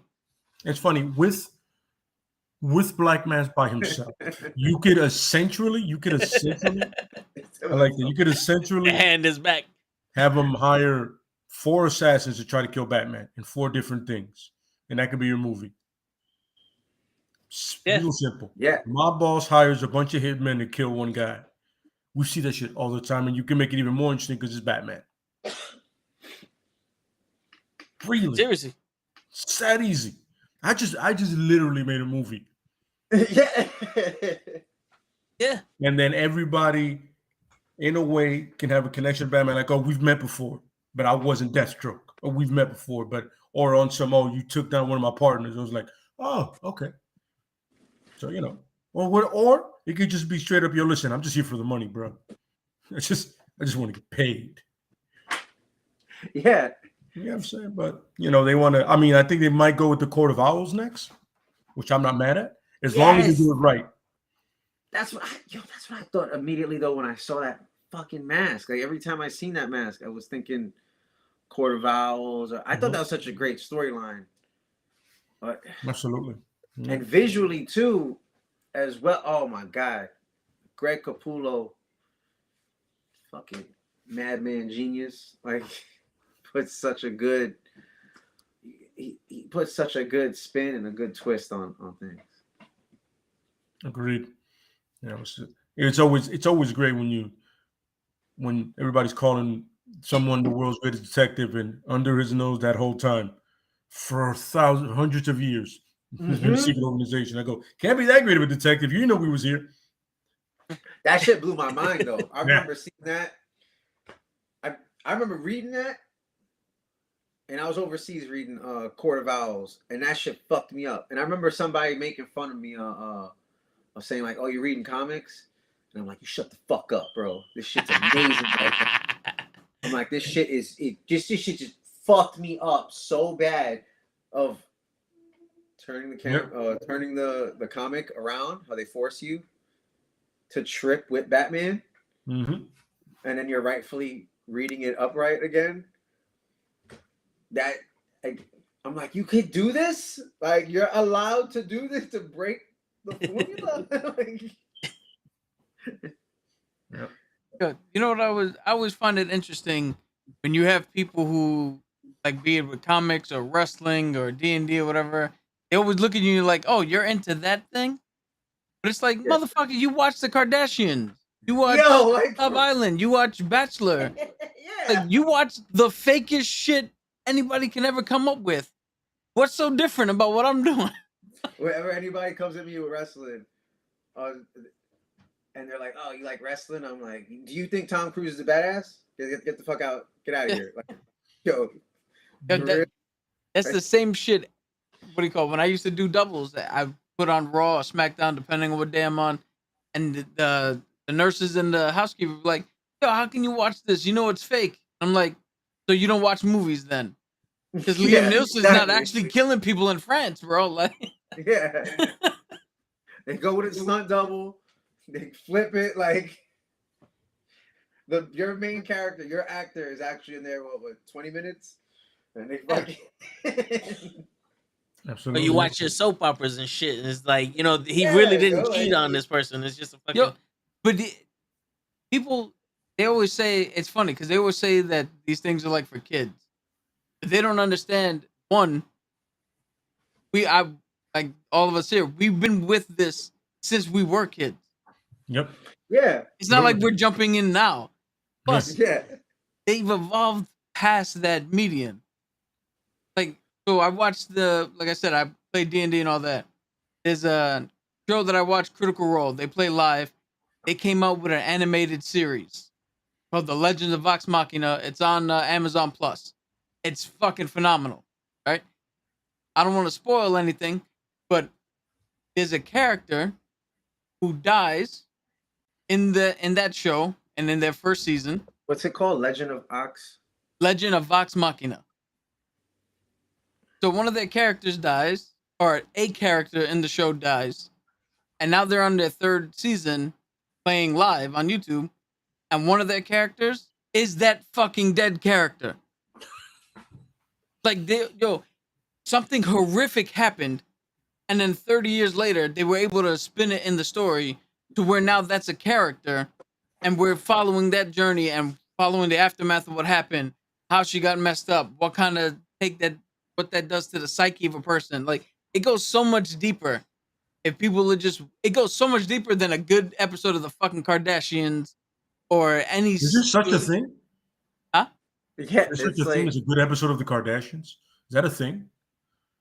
I would imagine some idiot would say that. The Well, Ray J sex tape was a good Kardashian. That was a good episode. That was a good Yeah. episode. That was a good That was- episode. that- That is one I highly recommend to anybody out there. Yeah. Actually, 5 stars. Dave Meltzer. I wouldn't recommend that. That was watching a dead starfish Oh. just lay there. Oh man.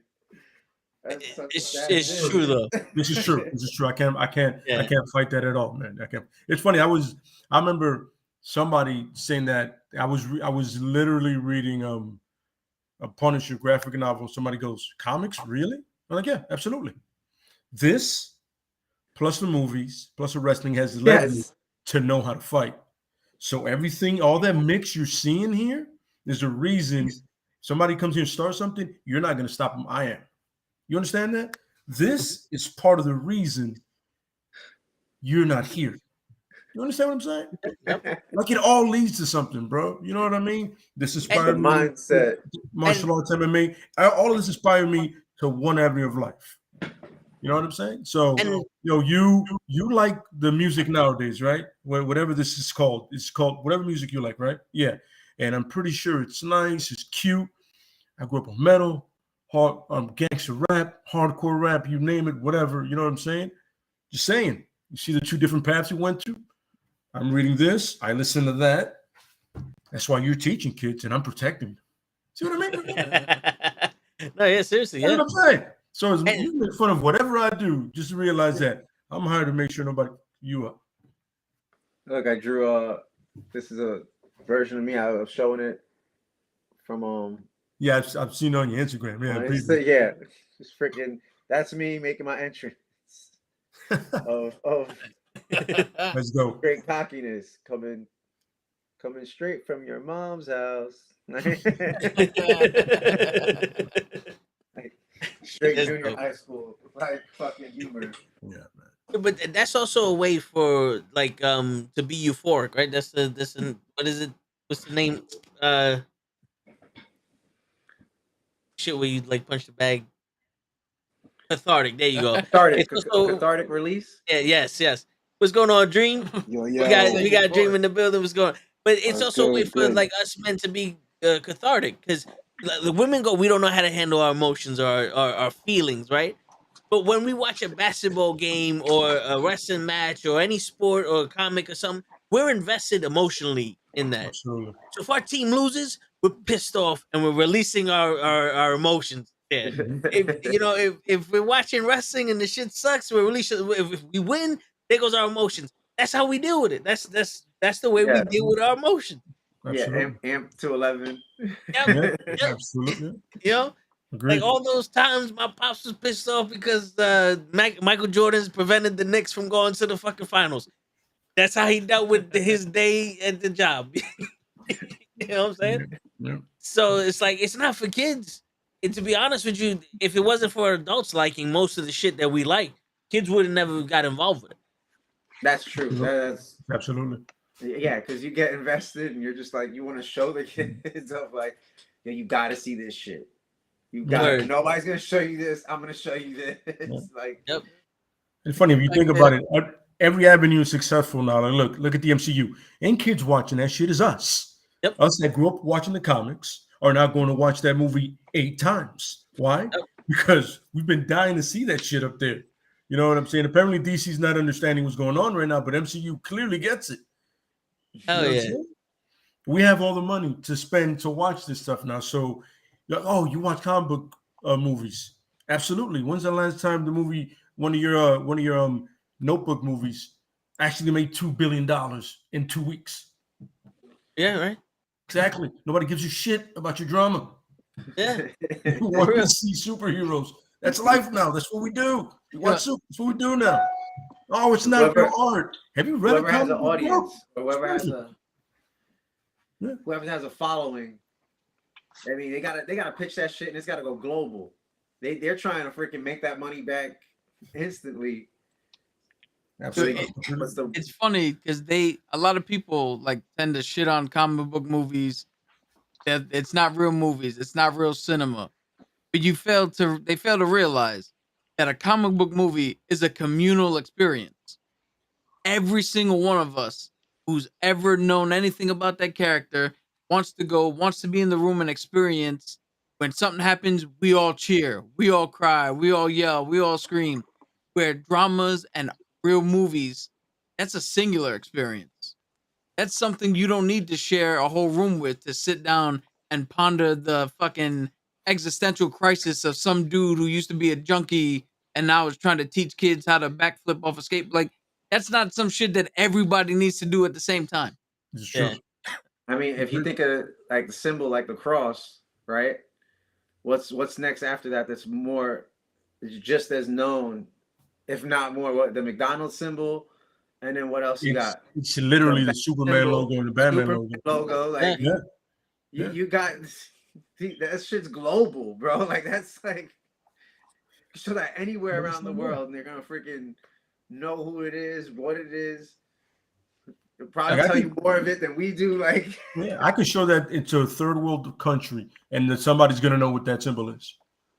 Oh yeah. Exactly. Easily, they're gonna be like, "Oh, that's Superman." Exactly. Yep. They're gonna know. Exactly. That's Batman. Yep. Yeah. And they're gonna be like, "Oh, I got issues." They're gonna show you some exactly. Yeah. shit never seen before. Like, That's what I'm saying. It goes back to that, like that everlasting thing. Like when a symbol, just a symbol of a character, you're like, I know who that is. Like the X-Men sign. Yeah. Everybody knows that X. Like everybody. You just involve X in any comic book shit. Everybody people knows. Go. You really want to go that route because they're gonna think it's X-Men, or are you intentionally doing that to go toward X? So yeah, that X symbol, that shit's powerful. Yeah. Saying, and that's that effect is interesting story, interesting origin, and the writing, and then the artist, of course, because if it doesn't look cool, you don't care. You know what I'm saying? Yeah, exactly. Yeah, like, Rob Liefeld and your weird chest fucking drawings. I like Rob Liefeld. Not knowing how to draw a foot as.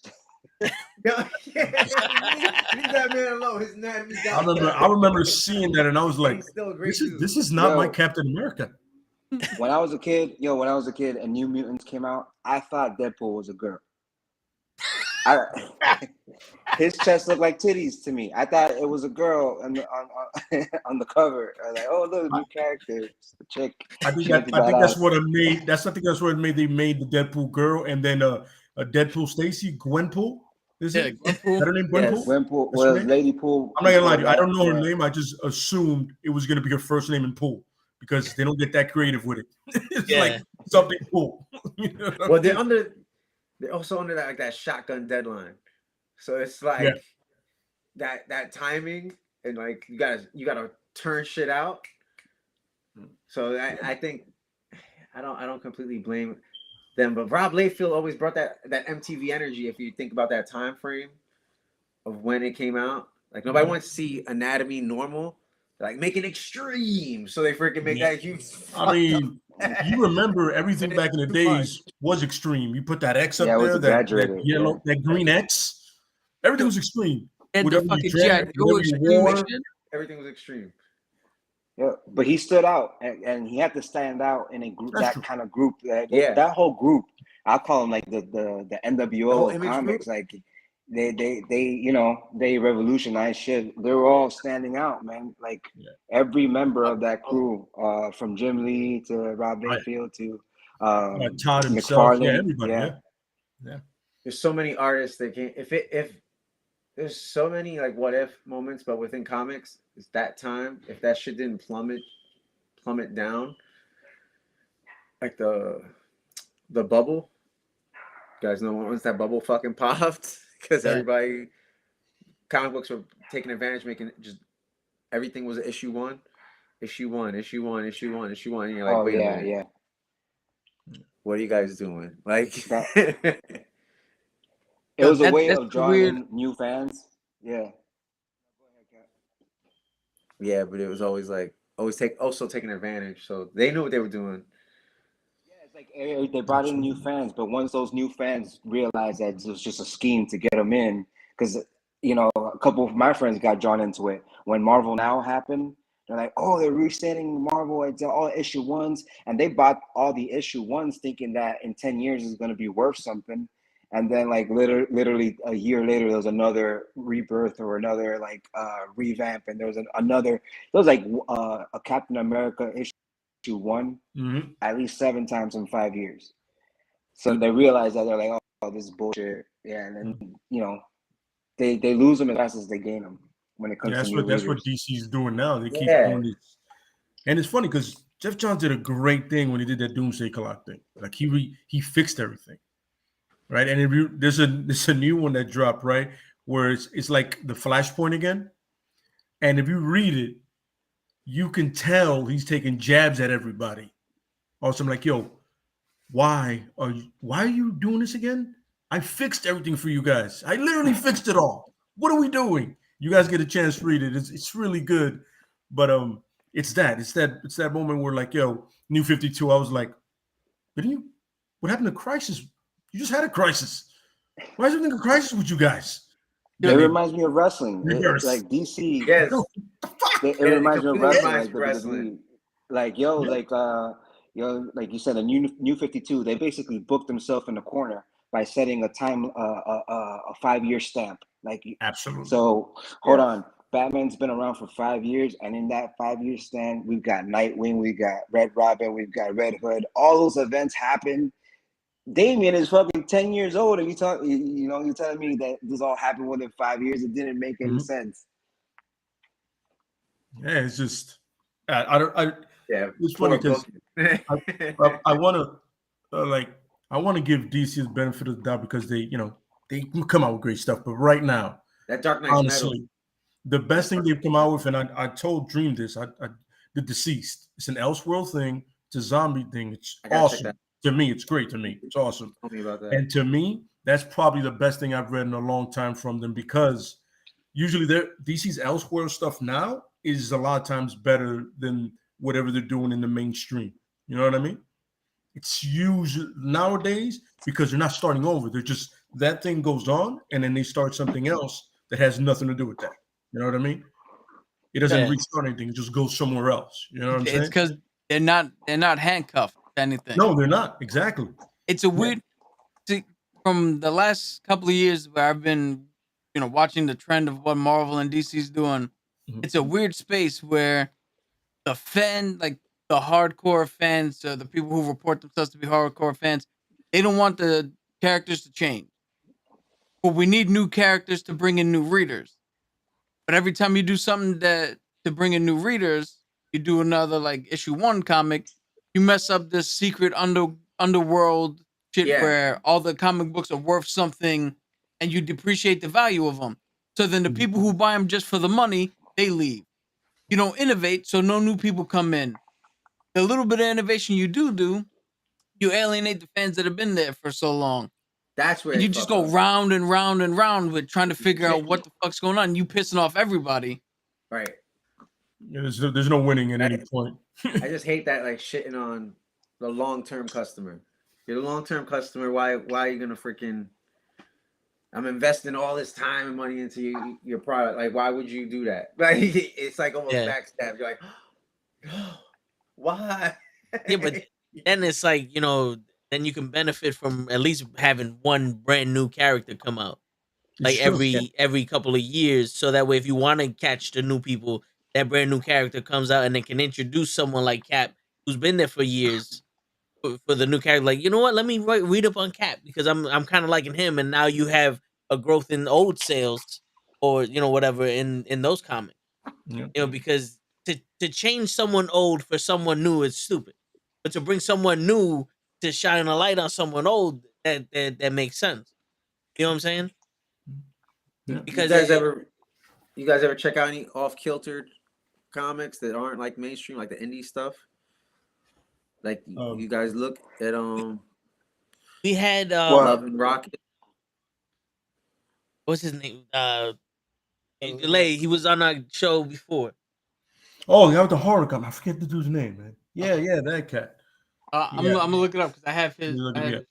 I was reading Shadow Man the other day.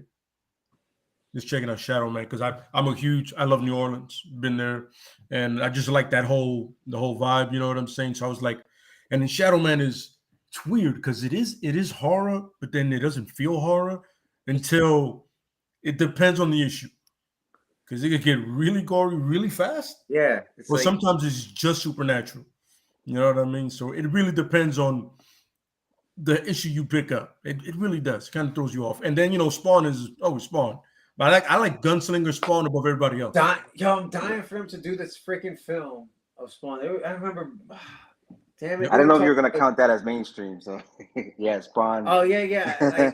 Well, you know what I'm saying? The fact that to this day that I tell people Spawn and look at me like more Spawn films. I go, you don't know Spawn, really? Oh, okay. Right. Yeah. I can people to this day like they read comments like, yo, you've read Spawn before, right? Spawn? Really? You've never read Spawn? Okay. That shocks me too. You just go, all right. Yeah. But I think I don't know if I told you guys this one, or if I told you this when I went to take my nephew. We went to see a wrestling event, and it ended kind of late. But then I remember us going to Midtown Comics before it would close. So we go this one time, and Spawn 300 just came out, and I had just finished reading it. But we go to the comic shop. My nephew picks up Spawn 300, and I'm like, I don't know if you're ready for that, bud. Like, the time he just turned 11, and he's like, no, I want this. And I'm going like, bro. Yeah. I read this as a teenager. I'm like, I don't know. And then he gives me this like the determined look. He's like, please, I don't want anything else in here. He's like, all I want is this. He's telling me, so I remember I'm like, all right, you know what? If you're gonna read it, then okay. And he's reading it like super detailed on the bus. He's just like completely in it and just involved. You can tell he's really involved in it. He's just going like, what? I can see little mind just getting blown by it. So yeah, that's a hardcore start, man. That's I know. Like, yeah, you gotta, it's like, it's an acquired taste, but it takes time. You gotta I know. start I'm here. like, You gotta start here and get there. You're starting right here, bro. That's too high right now. Oh man, yeah. I think I picked it up at like Like 12. my first.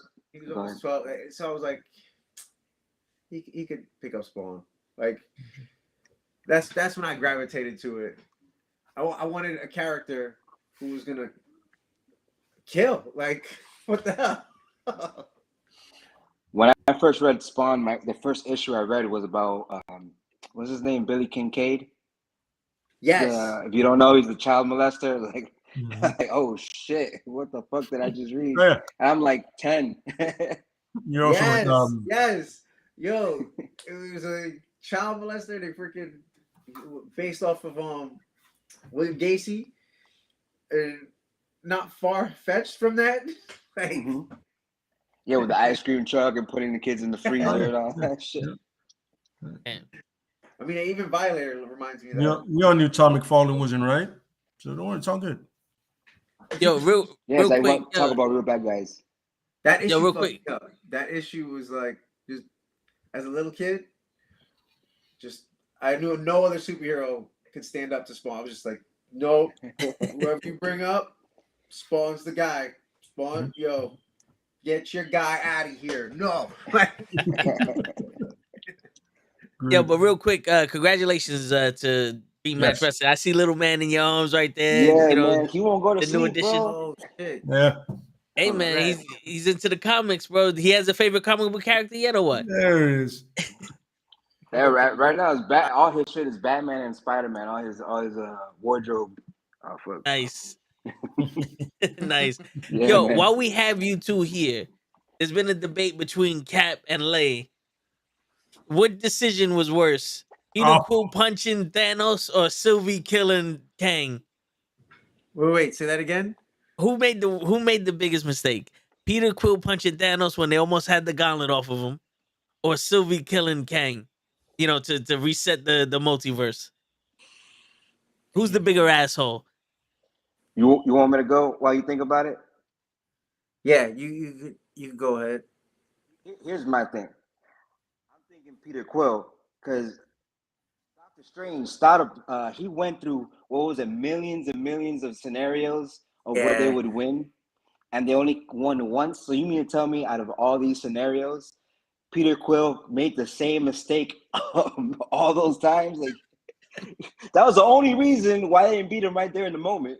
Like, yo, you mean to tell me he fucked up that many times? He's that much of an idiot in a million multiverses, in a million different scenarios. He's that much of an asshole. Damn, I'm gonna agree with that. Then I'm also thinking of the writing perspective of like, I bet they wrote themselves into a corner. Like, you write yourself into a corner, and then you're like, "Fuck, how do I get out of this?" And you do all this cool shit. Then you get to this moment, and you're like, "I've got this amount of time." Like, what? Here's the thing. Look, Wrap in, it. Monday morning quarterback from, the smart mark sitting in the stands there. So you have Quill punch him in the face, right? And then everybody in the world goes, "What the fuck is he doing?" When you could have just had, you were zoomed in on the gauntlet, right? Mantis is on his brain. You could have had the mind, what stone did he have? The power stone. Flare up. Yeah, I didn't get that. And then Like, boom, he takes her out. Just to show that he has so much control over it that even when he's being controlled, he still can access the power. That would have further emphasized, how are we gonna stop this dude? Because we had him, and he still was too strong for us. That would have further emphasized that moment, and that would have saved Peter Quill. Because right after that, Peter would have been justified, and well, I gotta hit him now. I mean, we tried. We're just back to fighting him, and you could have had it both, and that would have been it. Something I thought about is like, the Soul Stone, right? He had to sacrifice Gamora to get the Soul Stone, right? So they would have been able to get the gauntlet out of Thanos. I think, is there like a return? Like, how many days do I have to return the Soul Stone? Do I get like my Gamora back If I return this stone to I you, agree. do I have like a 30-day return, 90 days? You know, what can I get store credit to get Gamora back? Yeah, everything has a policy, so we gotta have Yeah. a yeah, yeah. The It's only got to be reason a I see policy, right? is it's a Sil. No. What's your name? Sylvie. Sylvie. Douchebag. Her is because when She's a beautiful woman. You get her name right. Yeah, when Loki is saying, "Let's think about this," the man just told us there's people worse than him. Loki's your voice of reasoning. Loki, really? The God of Mischief is the guy thinking, "Hold up, let's hear him out. Give it a minute before we do anything stupid." He's telling us not to. How often do the villains warn you not to do something? We probably should listen to this guy. You know what I'm saying? If your voice of reason is the guy that makes reasoning not happen, Loki is literally the cause of all problems. And he's telling you, maybe we shouldn't do this. That guy's telling you not to do something, you probably shouldn't do it. That's what I'm saying.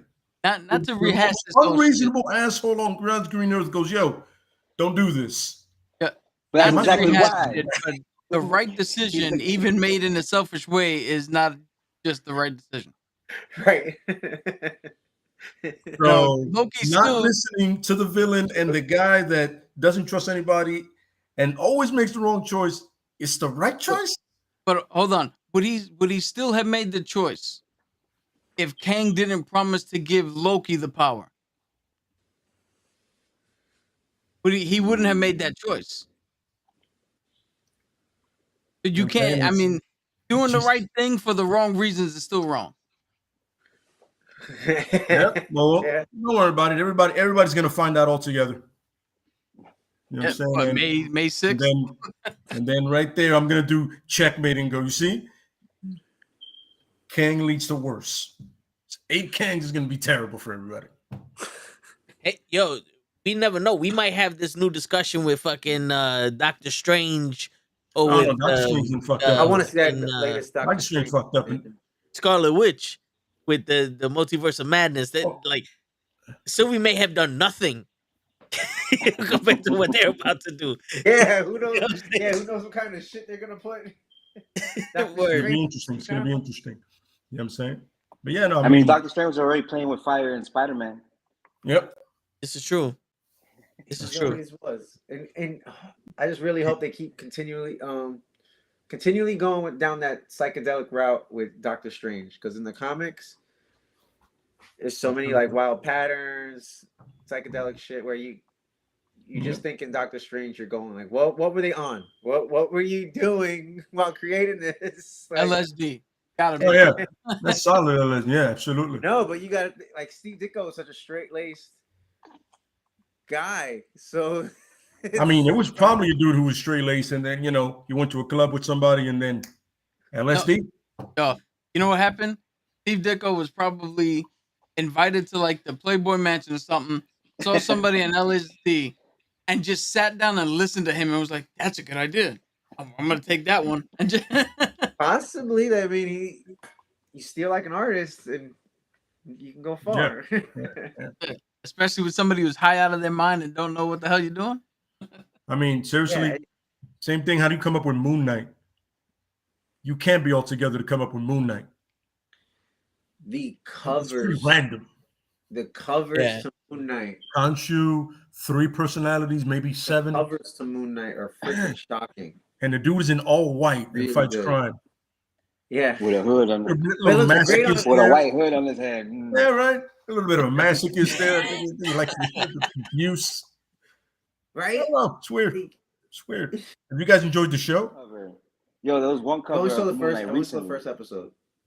Oh, okay. I'm not gonna So continually go down the hole. What was that? But the production level looks freaking amazing on how much money is getting pumped into these freaking things, man. No, for real. Well, it's sparing no expense. Think about if Moon Knight would have came out 20 years ago, 15 years ago, 10 years ago. It would have like 21 Jump Street somewhere. Right?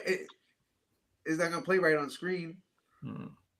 It's gonna be like Ghost Rider. Ghost Rider didn't play right. They spent so much money on his head that they couldn't have a fight scene. You know?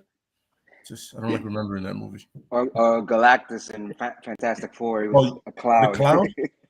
Yeah. I remember when the surfer said Galactus, and I'm like, that's Parallax. Parallax is also a cloud. Yeah. Is that the same guy? Yeah, just clouds are.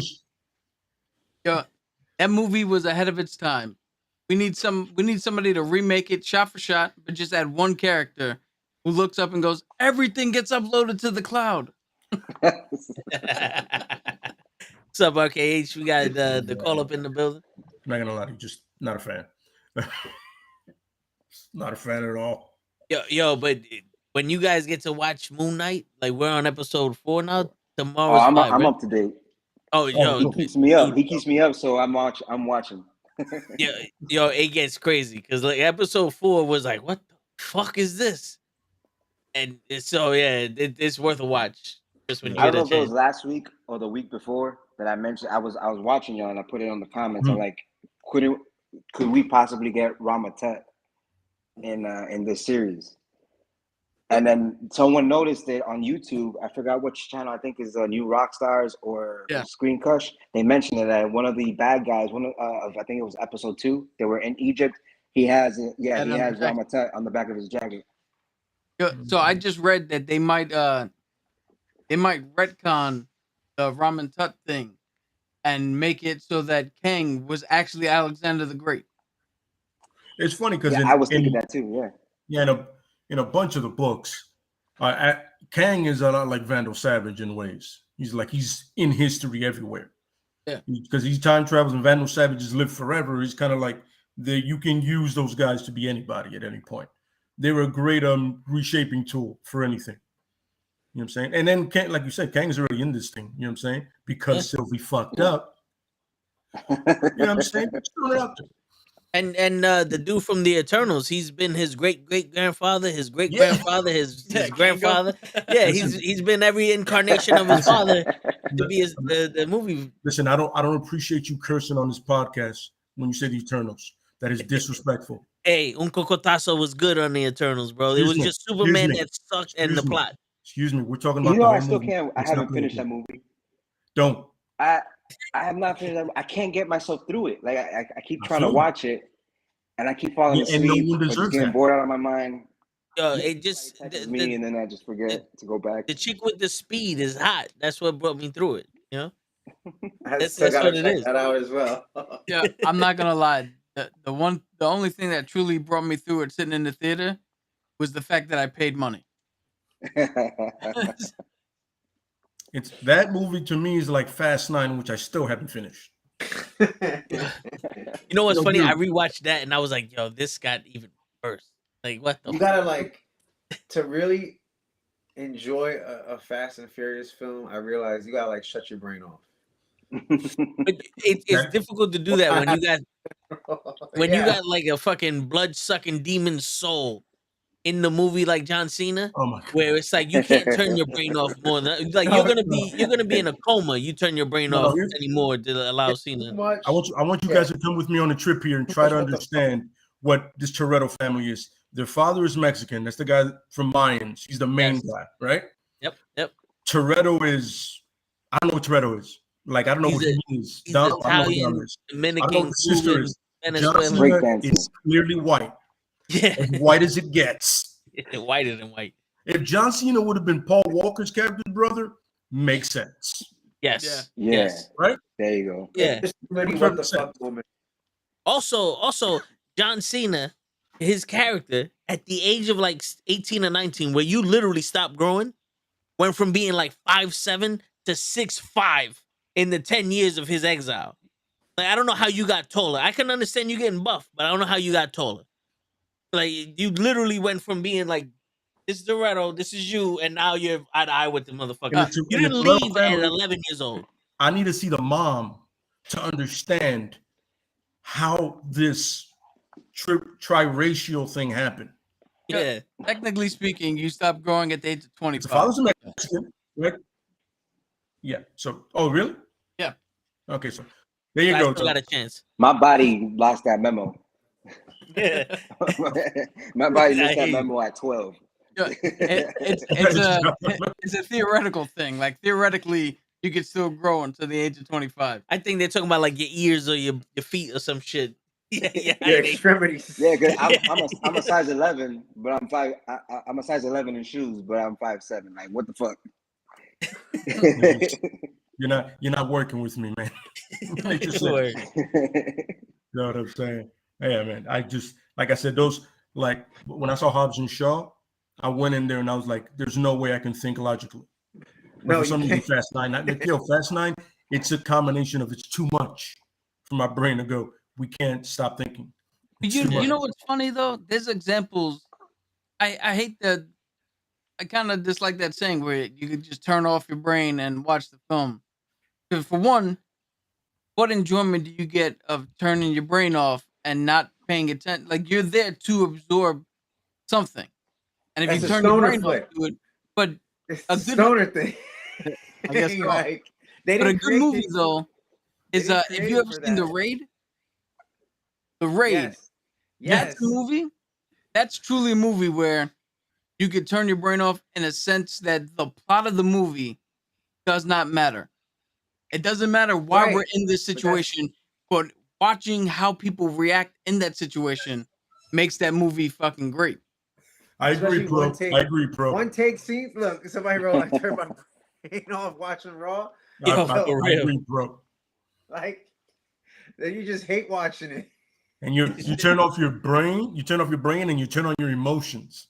Oh man. Yeah. I'm sorry. I mean- Just But no, I mean, Toad's look, like, rants are more entertaining than the 3 hours That's of true. Raw. That's true.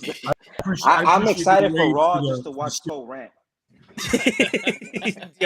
yo, bro. It Okay, listen. I don't You want to. I don't want to make this a wrestling thing, but I want to ask you guys a question. You two fellas are here. You watch wrestling, right? So a guy that we know, right, said, and I quote, Finn Balor is a less talented Seth Rollins. This quote for quote, that's what he said. yeah, that was verbatim. That's what he said. All things wrestling. I wish I could have turned off my brain for that because I can't. Who I said couldn't stop that? thinking about it. I wish I could turn off my brain for that. I wish I could turn off my ears for that. Who said that? It's a guy's with one of our chats with us, and he's done a couple of those wrestling to us. He said it, and I was like, I'm sorry. What?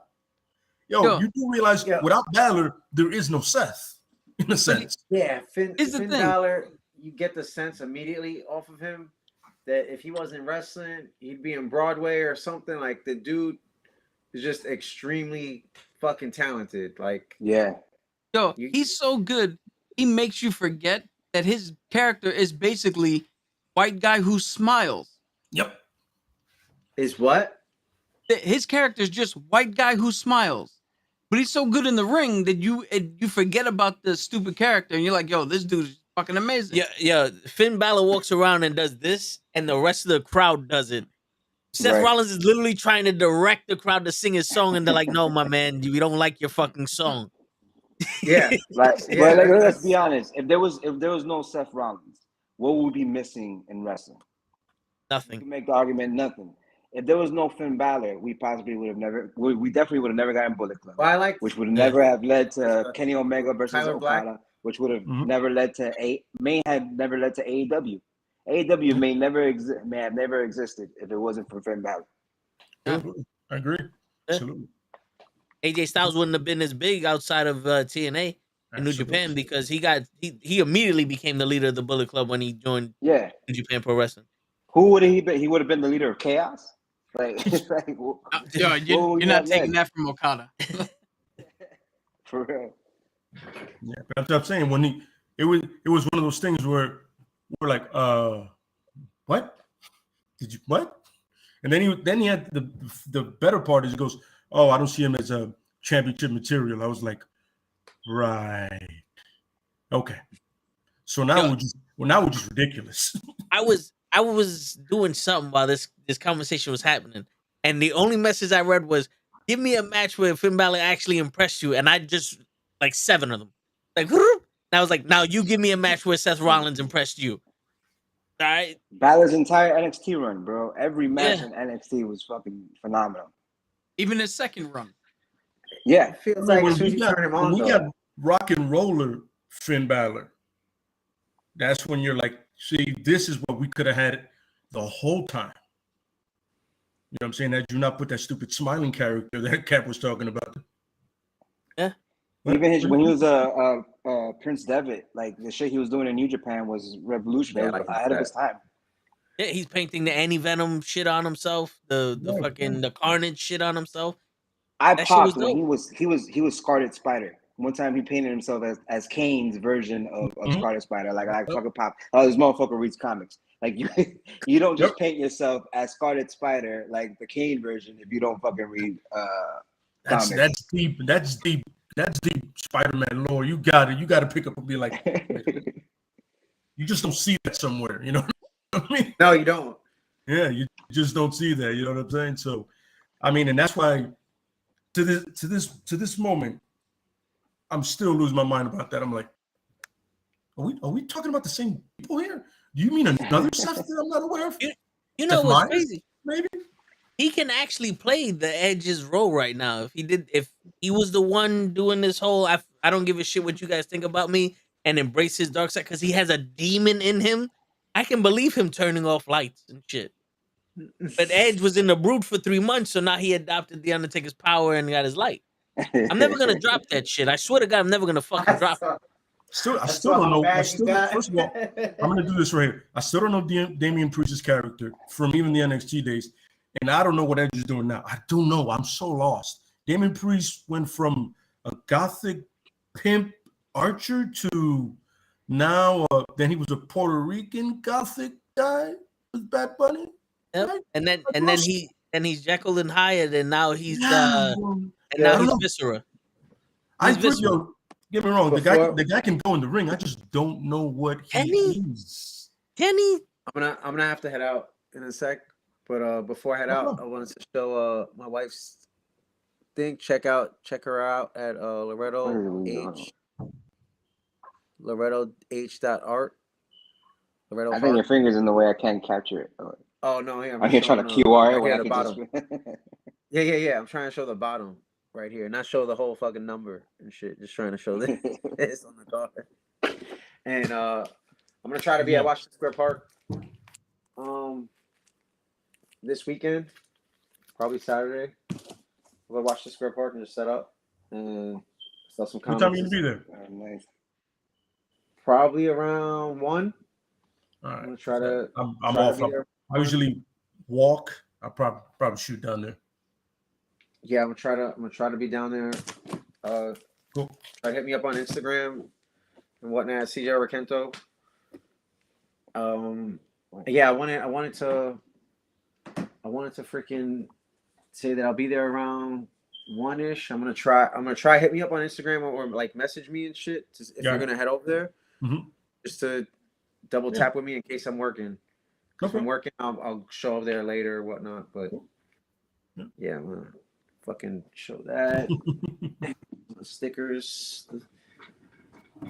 Let me show you one of the pages. Before I head out, I'll show you one of the pages actually I was working on. This is me going to getting choked by the main villain over here with a chain, right? And then it's like being buried alive, and this is what the villains are saying, like "fuck you, old man, die slow, you old fart," and there I am in a casket, and there I was. And you swole, bro. Exactly, right? If it's your story, you got to put yourself over. You know? Nobody else is gonna, right? So for real. So you got to write yourself over. Yeah, you gotta. That's just put yourself over. That's just a really big hoodie he's wearing. Yeah. Look at that. Never did a shrug in my life. Hey, before you go, are you Chilean? No, my wife's Chilean. That's why I got the flag over here. Same here. Same story here. My wife is Chilean. That makes my son half Chilean. Oh, Nice. that's freaking awesome. That's beautiful, bro. That's Yo, I can't awesome. understand shit her family says, but I love them. If you ever had a conversation with a real Chilean, like in Spanish, you can't understand what the fuck they're saying. Y'all Yo, gotta meet with my wife and freaking I'll have her on here one of these days. She could talk about her artwork. hey man, she's more than welcome to. More than welcome. Anytime, Thank brother. you. Thank you guys. Hey, Have a thank good you for night. dropping by, All right, bro. peace, bro. Nice meeting you. Nice meeting you too. Yeah, man. When people speak to me in Spanish and I can't understand them, I assume they're either saying I'm cute or they're offering me food. It doesn't matter. They could be yelling. They'll be like, "Yo, you right? I'm a cute motherfucker." I don't know what you're saying, Both but scenarios work out for you. that's it. That's it. It's always shocking to me when I'm working with somebody and I'm like, oh, they want to talk to you, but they don't speak Spanish. I don't speak Spanish. But your last name is Martinez. What? Yo, You just go, really? this is the story from most of the people that I know, Puerto Ricans growing up in New York. It all started with the first person to come over from Puerto Rico saw how much everybody was struggling because they didn't know English. So from that point on, everybody spoke English, so you don't struggle. But then you lose the Spanish part, and now we Yeah. just Because the story we heard from like my uncle and that is like his father was like, I don't want my kids to seem stupid because all of his friends that came over from Puerto Rico and all they do is speak Spanish and they're like 9, 10 years old in the second grade. It's like so he'll learn Spanish down the line. And the story we had that like I don't speak Spanish is because my pops tried to teach us Spanish, and my mom goes, "That's not how you say it." He goes, "Well, fuck it, I know English," and that was it. And never again, never again will we and talk. you got to see, my dad's born and raised in Puerto Rico. Spanish is his first language, and since that day, he does not speak Spanish. Wow. Even when we went back down to Puerto Rico, he still was only English, as if he didn't know what was going on. Word. Oh man, that's classic. That's crazy. All right, so I'm gonna ask Dream before I lose my mind because it boggles me because it's to me it's both. It's outside my house when I was growing up, it's English. Inside, Spanish. English gets even tapped in there. They're also like, don't speak that shit. Good call. My bad. Let me get back to where I was coming from. But we're talking. Well, you know what the topic is? It's what makes a comic book character great. What makes them good. What makes them, he or she, it everlasting. You know what I mean? Is it the writing? Is it possibly stuff like the MCU, the DCU, animation? You know what I mean? What is it? The thing that makes them? Is it the way somebody writes them, or even the artist, the gentleman that was here, Chris, said the way they draw them? What is it that makes them memorable? In your opinion, and what are some that, to you, no matter what, you're always going to remember? So to me, I think that's why it resonates comics and wrestling so much, because to me, comic book characters is very similar to pro wrestlers. They could be super talented, they could be awesome, but it's all about the way you book them, right? So the same thing with comic book characters is really the way you book them, the writer that they have behind them, the story that they're building around them. To me, what makes a comic book character great, and I guess I don't know if I'm the right person to ask for comic book characters, because I guess I'm just like me picking out role models. I don't have the best choice in role model, the best choice in comic book characters, because my favorite comic book characters are all the most damaged people.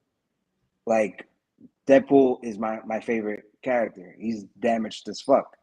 And I was talking about Kane, Scarlet Spider. He's my favorite Spider-Man because he's damaged as fuck. I loved when he was Scarlet Spider. Like there's just a story behind him being a clone and being the most fucked up clone, all scarred up and damaged and being killed and revived so many times, and he's completely mentally fucked.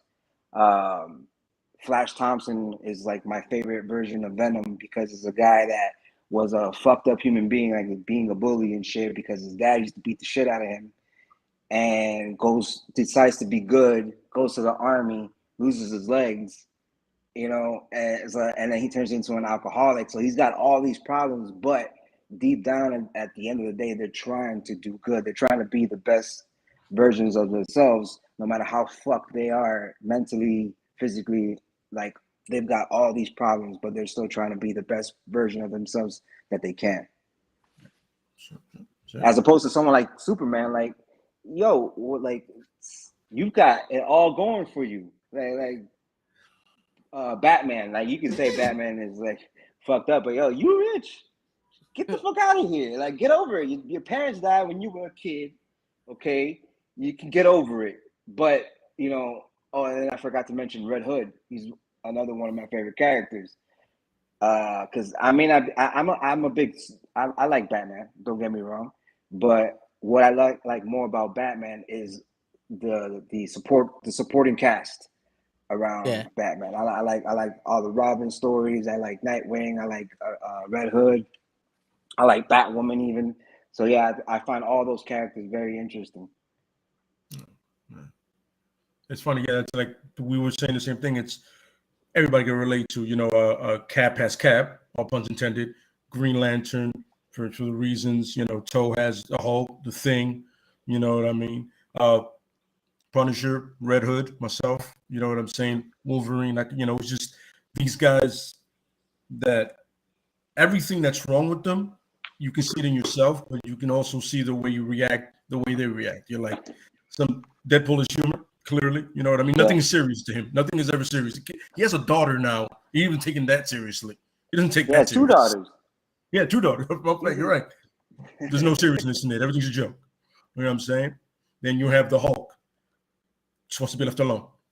Yep. But nobody gets that. Thunderbolt Ross doesn't understand. Leave me alone. You know what I'm saying? Then you have Green Lantern. So much responsibility, but yet has the willpower to go through with it. You know what I mean? Then you have Logan. Life for God knows how long. All he wants to honestly do is do what's right, drink, smoke, rinse, repeat. You know what I'm saying? Rinse, repeat. That's what the man wants to do. So it's to everybody individually what makes him great. Sometimes it's what everybody, like I know somebody who absolutely loves Superman. For the life of me, I can't understand why. Like there's no arc to him. You know what I mean? There's nothing about him that I can be like, yeah, I see that. You know, I just, unless he's the tyrant Superman, like the asshole, like, you know, like in Injustice League. You know, in Injustice, I'm with it. You know what I'm saying? That's one thing I don't like about Superman. It's like Superman and Batman have this relationship that they feel like these are the 2 best guys I know. Like Batman is literally like Superman is the best person I know, and he can overcome anything, and you know, vice versa for Superman and shit. But once Lois Lane died, Superman instantly turned into this son of a bitch that kills everybody. And it's like, but what happened to, like, is that a facade now? Did Batman really fall for the banana in the tailpipe? Well, I'm not gonna lie to you. The way she died was pretty fucked up because it was at his hands. I get it, but it's like, you killing the Joker for that, I get. But then destroying the rest of the fucking planet is so you're talking about the Injustice version of Injustice version, yes, what you're talking about, yeah. So you know what it is? It's akin to a dog that's tied up to a post. You know, sometimes it growls, sometimes you can walk up to it and pet it because it can't go anywhere, so it gets tired. It's tied to the same spot. Then all of a sudden, one day that dog gets free, and that bitch just takes off, barking at everybody, attacking people. And you're like, well, what happened? This dog was so nice. Yeah, when he was tethered to something. Mm-hmm. So that's the thing with Superman. Like I was saying before, all of anything that makes him relatable is a falsehood. It's a facade. It has to be put on because he's not from Earth. He's not one of us. Mm-hmm. So his tether being Lois Lane, once you take that off, he goes crazy. But everything you saw before that wasn't manufactured. Like while he was tethered, he is one of the best people that Batman knows because he has something to ground himself.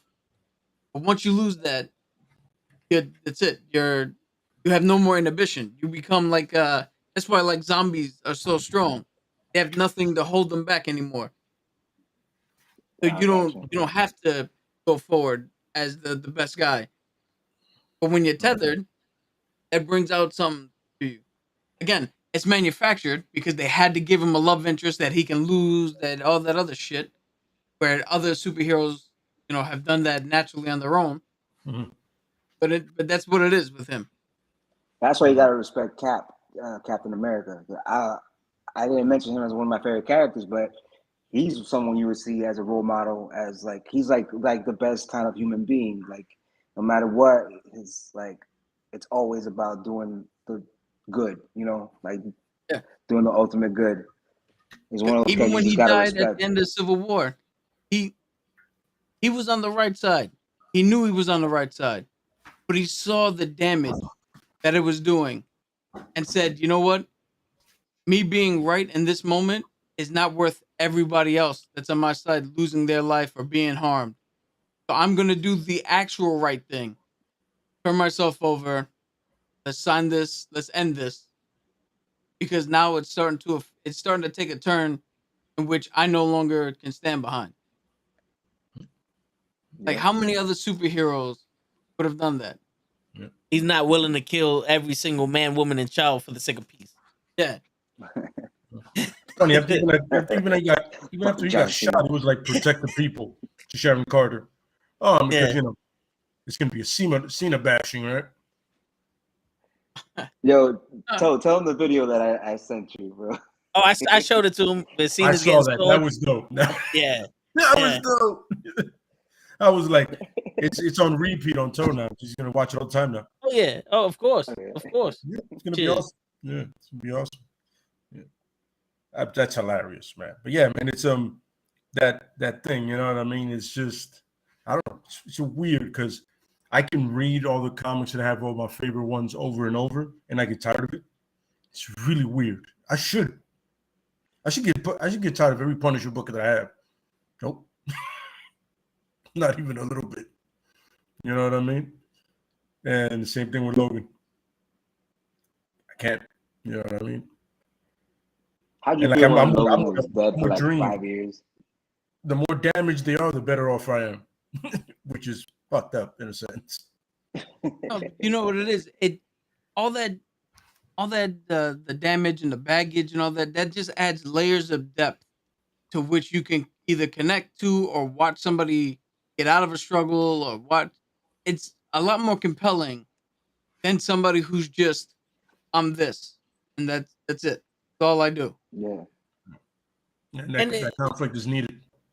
And it also allows you to tap into that like deep dark fear of potentially being that. You know what I'm saying? Because like when you're damaged and all that other shit, like Flash Thompson went through all that shit and he has all this emotional pain, but you may have emotional pain just as much as him, so you can sympathize with what he's going through and shit, but not necessarily go through what he's going through. Like you could be in a dark place and see someone else that's worse off going through it, and like, you know what? I get you, bro. And then it's a way to connect with someone who's not really there, but it's still you don't have to fall that deep into a hole to get to where he's at. By you read it and like, all right, I could see him, and then go on with your day. It's like I mentioned, Ghost Rider is one of my favorite characters. He's got like a reverse reason why I like him.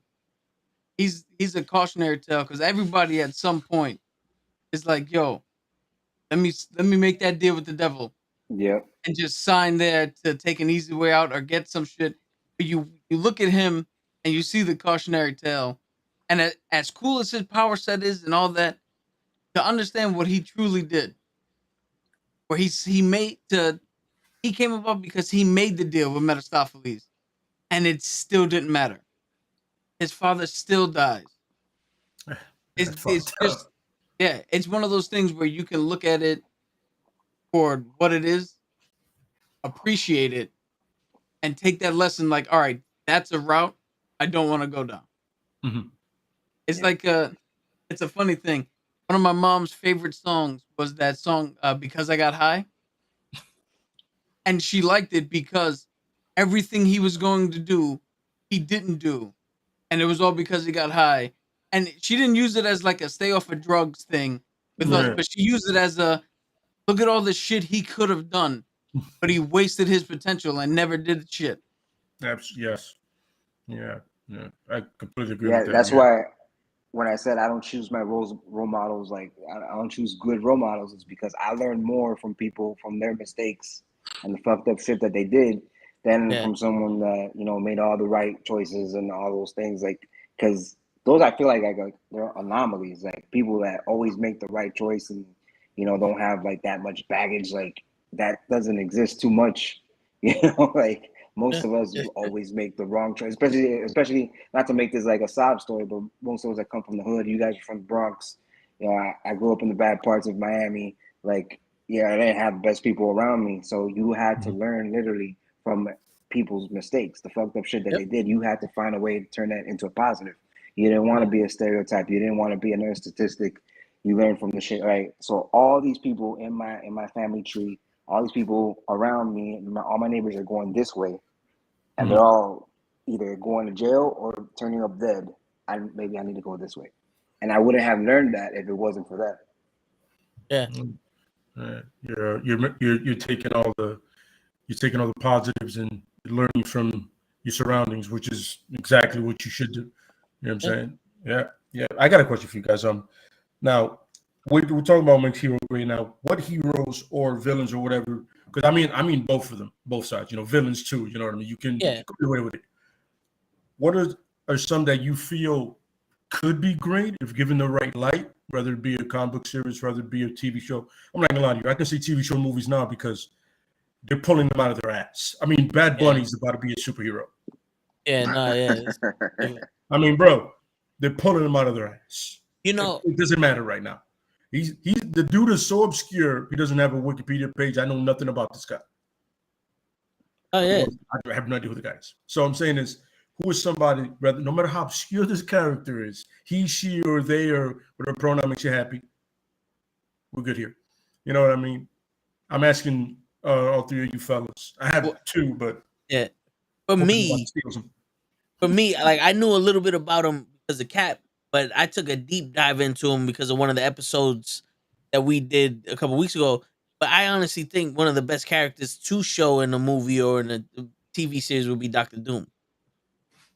I think Doctor Doom has so much to him that it to shoot that out in like a TV series would be like crazy because like just hearing his story, I visualized it and I connected with it, and it was like my man went from this to this to this to this to this, and then became one of the greatest rulers in the history of the world. It was like this guy went full circle everywhere. Like he did everything, and to see that, it's like, yo, I think that would be dope, as opposed to like a fucking Spider-Man who he has all these powers, he's smart, but he's just fighting the same bad guy over and over again. You know what I'm saying? Like Doctor Doom went on journeys. Like he fought the devil with Doctor Strange. He could have been the Sorcerer Supreme. Like he ruled the country. He ruled the world. He ruled He was a Asgard. god like 8 times already. Yeah, like his like the level of his intelligence and the story that he was like, he's half like witch or some shit. He can control magic and science, and that merges those two together. To me, it's like it's so complex that it would be so interesting with what you can do, because you have Iron Man, Doctor Strange, fucking almost like a Moon Knight, all in one, because he had to make a deal with the devil to get his mom back.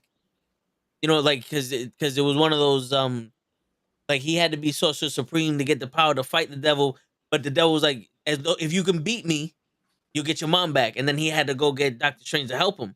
So he had that god that he had to be beholden to, or whatever the fuck case may be. You know what I'm saying? And then he has the suit, which has a particular type of metal with like Iron Man, and he has magic. You know what I'm saying? So I think that in itself would be fucking interesting as shit to watch. Yeah, plus the dichotomy in Doctor Doom of you have a bad guy only because the manner in which he wishes to rule doesn't sit well with anybody. But if you look at how Latveria runs, or if you look at how Battle World ran, or when he ruled Asgard, they're not really run that bad. Like they're besides Wakanda, they're prosperous. They're people. They don't beg for nothing. There's little crime. Education rate is up. Like it's one of those things where he's bad because he has to be like they're telling us he has to be the bad guy. But is he really wrong? And anytime you can write a bad guy that has that question, be like, is he really on the wrong side of this? You have probably the perfect bad guy. Yeah. Yep. Dream? Yeah, to me, man, like I like someone like Spawn. We were talking about him earlier.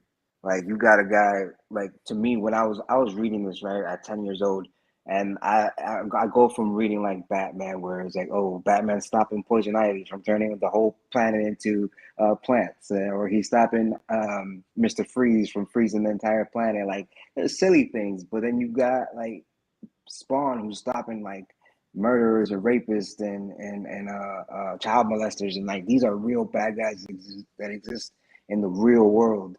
You know, like those are real changes. And then the way, like similar deal, you know, his wife, he got, you know, he would just want to get back to his wife and to his family, and that's why he made the deal with the devil. And you know, fucking spat in the devil's face and was like, "Yo, I'll take you and your whole army on," right? And then gets told he's being accepted in heaven by God, and he looks at God and he's like, "No, you shady as fuck too, motherfucker." It's fit to his face, and he goes rogue. He's the enemy of the two most powerful beings that exist, God and the devil, and you know, and he's going rogue and doing his own thing, and you know, fighting both of them is like that's some powerful fucking shit. Because I feel like a lot of us, you know, we strive to of greatness or whatever. If you're like in the corporate world, you're trying to make it all the way. You know, you start from the entry level and you're trying to make it all the way to the corporate world, and then once you get there, you make it all the way to the top, and you realize everything you've sacrificed, everything you had to, you know, go through, and all the work you did, and then you realize all the shady shit that they do. It's like fuck this shit. Like that's why I heavily believe in being an entrepreneur.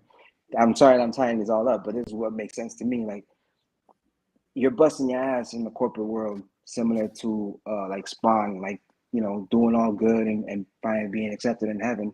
And at the end of the day, there's bullshit up there too. So you go out and you do your own thing.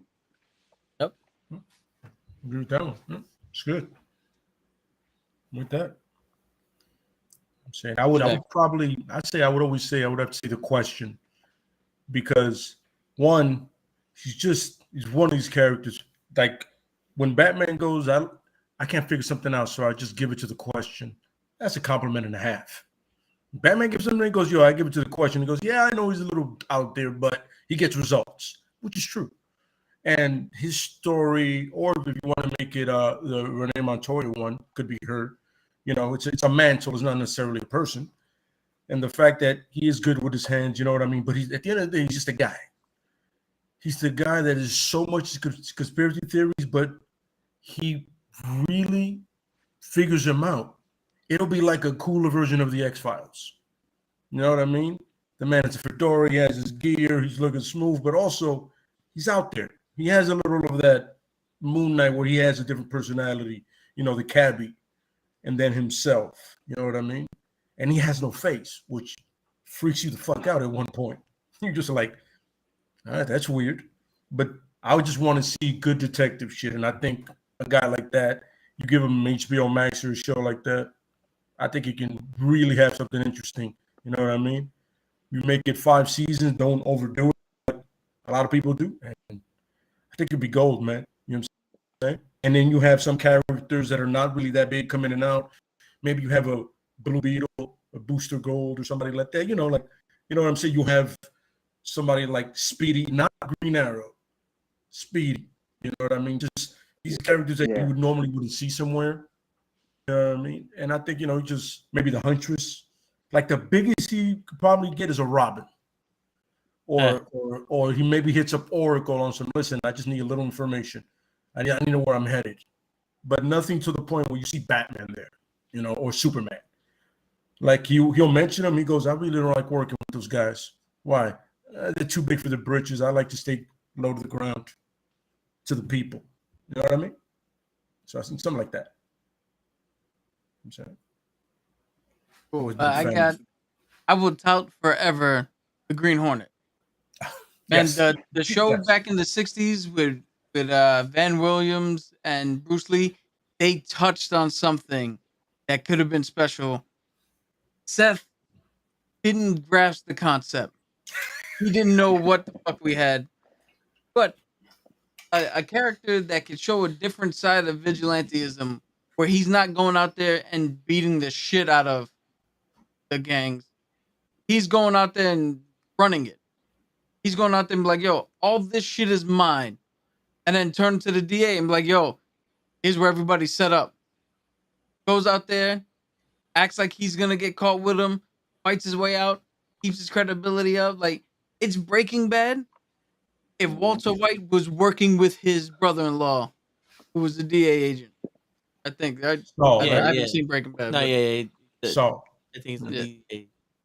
But that could be phenomenal. Plus, you got Kato, who, representation without it being forced or without people being all fucking weird about it. He's been like that. He's been an Asian man. You make him an Asian woman, you do whatever, and it's been like that the entire time. Mm-hmm. Yeah. I mean, I see no problem with that. That would make it's funny in the time we have now.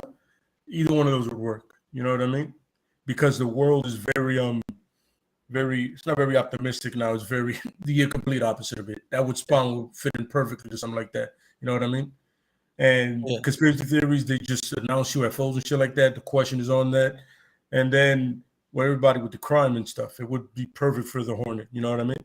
And then Dr. Doom, I mean, everybody's with this Ukraine shit talking about how do you run a country. Fits in. He can literally, in the background playing, he goes, this is why you don't let certain people run countries. But I can. Yep. Is their life very not thriving? You know what I'm saying? Yo, so question for you guys. What character did you not know too much about, but you saw him on TV or in a movie and you were like, yo, what the fuck is this? But then when you actually went into like the origin or some shit, you was like, yo, this is a badass character. For me, it would be Iron Fist. Because I liked Iron Fist, but I wasn't too sure about who he was. And then I saw the TV show and I'm like, let me see exactly what he is. And then I was like, all right, nothing like the TV show. I fell in love with the character when I saw the comic book origin of it. So it's like, who's someone that you guys have seen something like that? Damn. I'm trying to think. It's a hard question for me to answer since I started with the comics.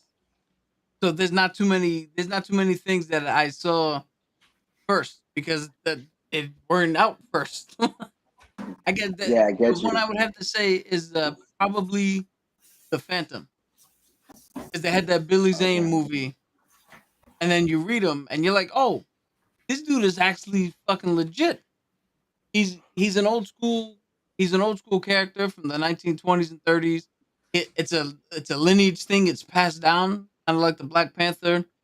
Like there's the whole thing with the ring and all of his weaponry and why he fights and why he wears that costume. Like it's all pretty cool, and it stems from the pulp comic days. So I guess that'd be the only one I can think of. Yeah, if you mentioned who you saw like on screen, I like similar to Cap, like most of the stuff I already read in comics, so it's I didn't get introduced to them because of the show.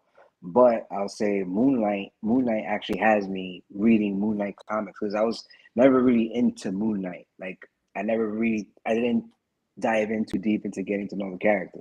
But then from the TV show and hearing it on the podcast, I'm like, and then I think I already knew this, but it wasn't that common to me that all his personalities weren't. He did have a identity disorder. They weren't.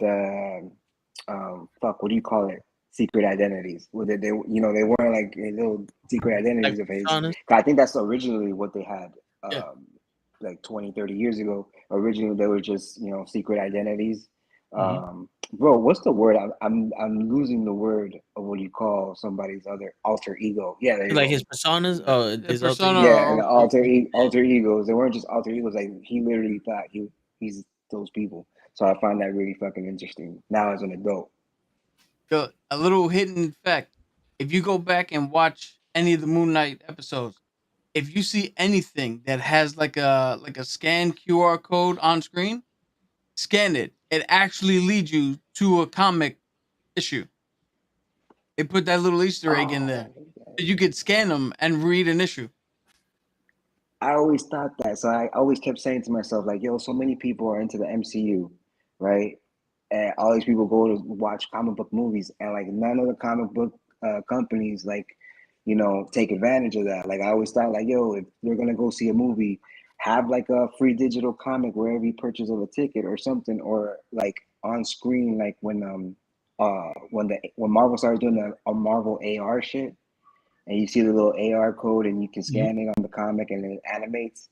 Like, yo, what if they did that in a movie? That some scene in the movie, something pops up that you can take a picture of on your phone. Like, that's cool that they're finally doing that shit. I'm gonna check it out now. I'm gonna rewatch the fucking show. There's at least two of them that I know of. There's the first one in the museum. I think when he's talking to like the little girl, there's a QR code there. And then the first time he shows up in the storage facility, there's a QR code there. That's fucking dope. That's really cool. I'd probably say Deathstroke. Yeah, Deathstroke. I I saw that Teen Titan thing and I saw Slade and I was like, why does the name sound so familiar? And then I started looking him up and I realized everything about him. Wintergreen, his wife shot him in the eye, his son Jericho, his daughter Rose, but just a mercenary with a fucked up family life. And I was like, I can read this guy. And I just became a fan ever since, man. It's like really, really big on Deathstroke. So, what I'm saying? That's another guy that could definitely have a great show if you give him a show. He's a fucking mercenary, for the love of God. Yeah. She'll go all around the world if you wanted to, if you do it right. You're smart. Yeah. So, and he kills, so just, keeps it interesting. Yeah, I think Odin could have like a good series, like a young Odin before Thor was born. Shit, like the rise of Odin. Yeah, you could have it in a sense of Odin and his father, because his father was apparently a piece of fucking work. You know what I'm saying? I don't know. Apparently his father was a real dick. Like there's a issue where Thor fights his grandfather, and it's a battle, son. It's a battle. It's a younger version of his grandfather, but it's a battle.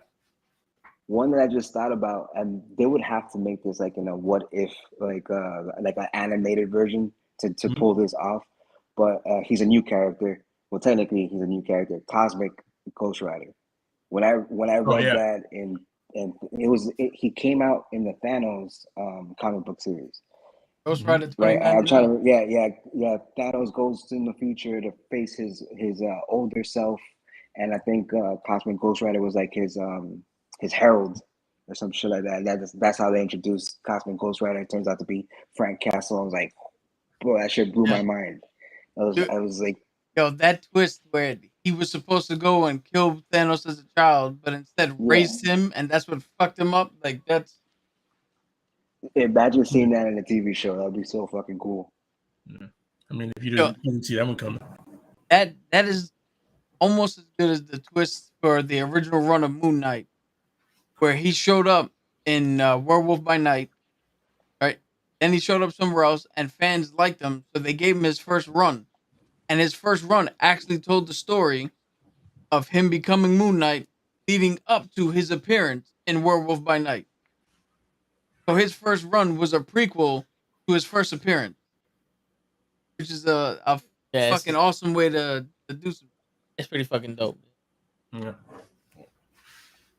So yeah, just Yeah, that's dope. and like I said before, I feel like when you do a lot of these shows, it makes certain characters better, and then some of them you're just like, maybe we shouldn't have done that. I feel we should have left that alone. Like Drax. Huh? Drax is way more compelling in the Oh comics. my god!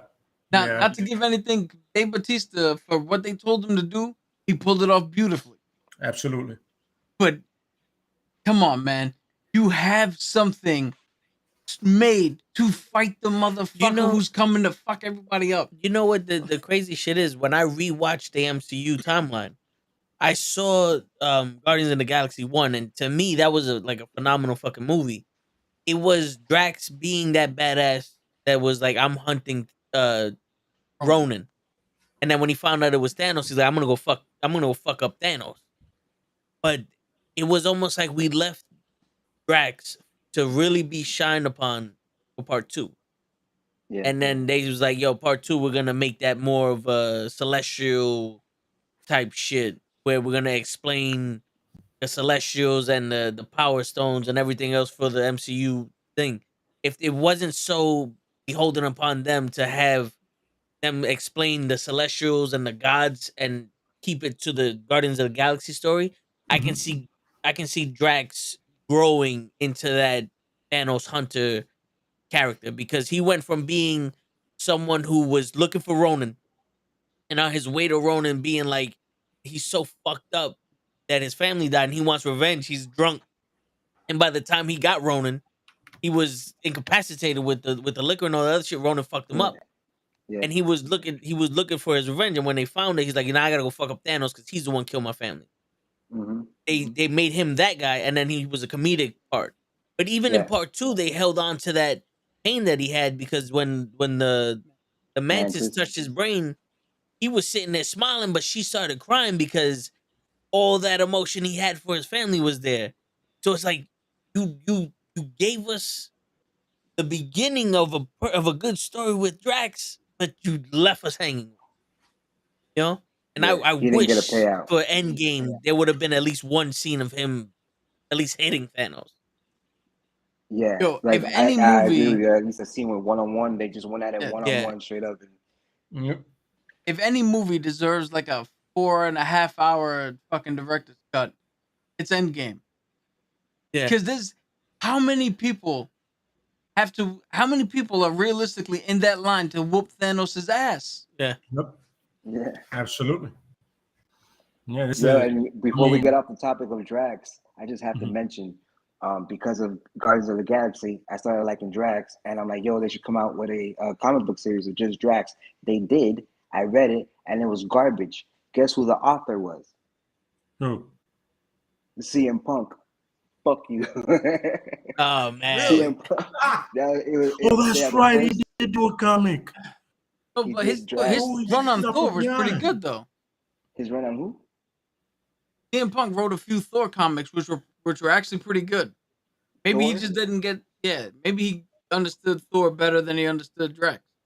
Yeah, because Drax, I guess he was I guess he was still in the middle of his UFC thing, where that's what basically he was doing Drax like a fucking cage fighter, and there was the writing was just so like it was too dumbed down for me. Like the writing was like literally a couple of words, and like most of the writing in those comics, in the Drax comics, were just the sound effects.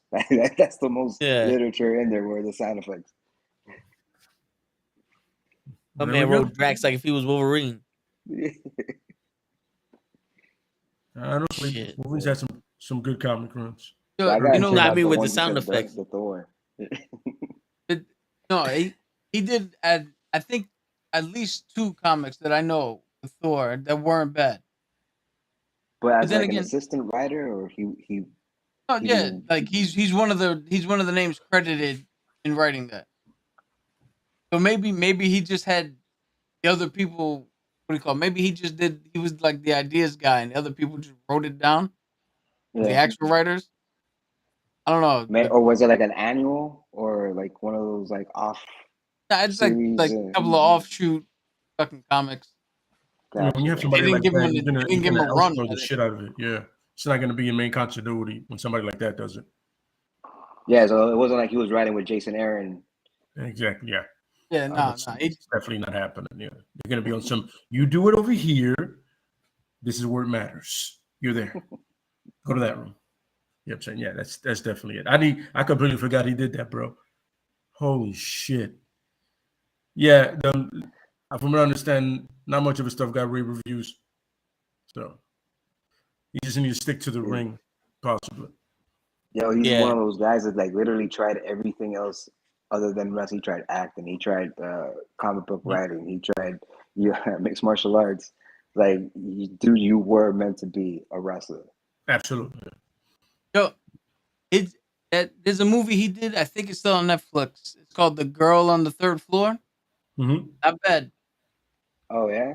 Yeah, I mean it's definitely not like movie theater. We're gonna go and watch this shit, but it's one of those things where you're like on a streaming service, and you're like, I'm in the mood for a horror movie. You throw it on, not bad. Yeah, so what do you call it? He did he was credited writing on Thor Annual #1. Okay, so it was annuals, yeah. I swear to God, I completely forgot about that. Him writing it. I know Keanu Reeves did his thing. And, he did a comic book. I got a friend of mine that loved it, but I can't trust his opinion. He really loves Bill and Ted: The Excellent Adventure. So it's like, you're a fan. You're not gonna be biased. You know what I mean? You're not gonna tell me, oh, it's great. No, it sucks. You're not gonna say that to me. Still been meaning to check out.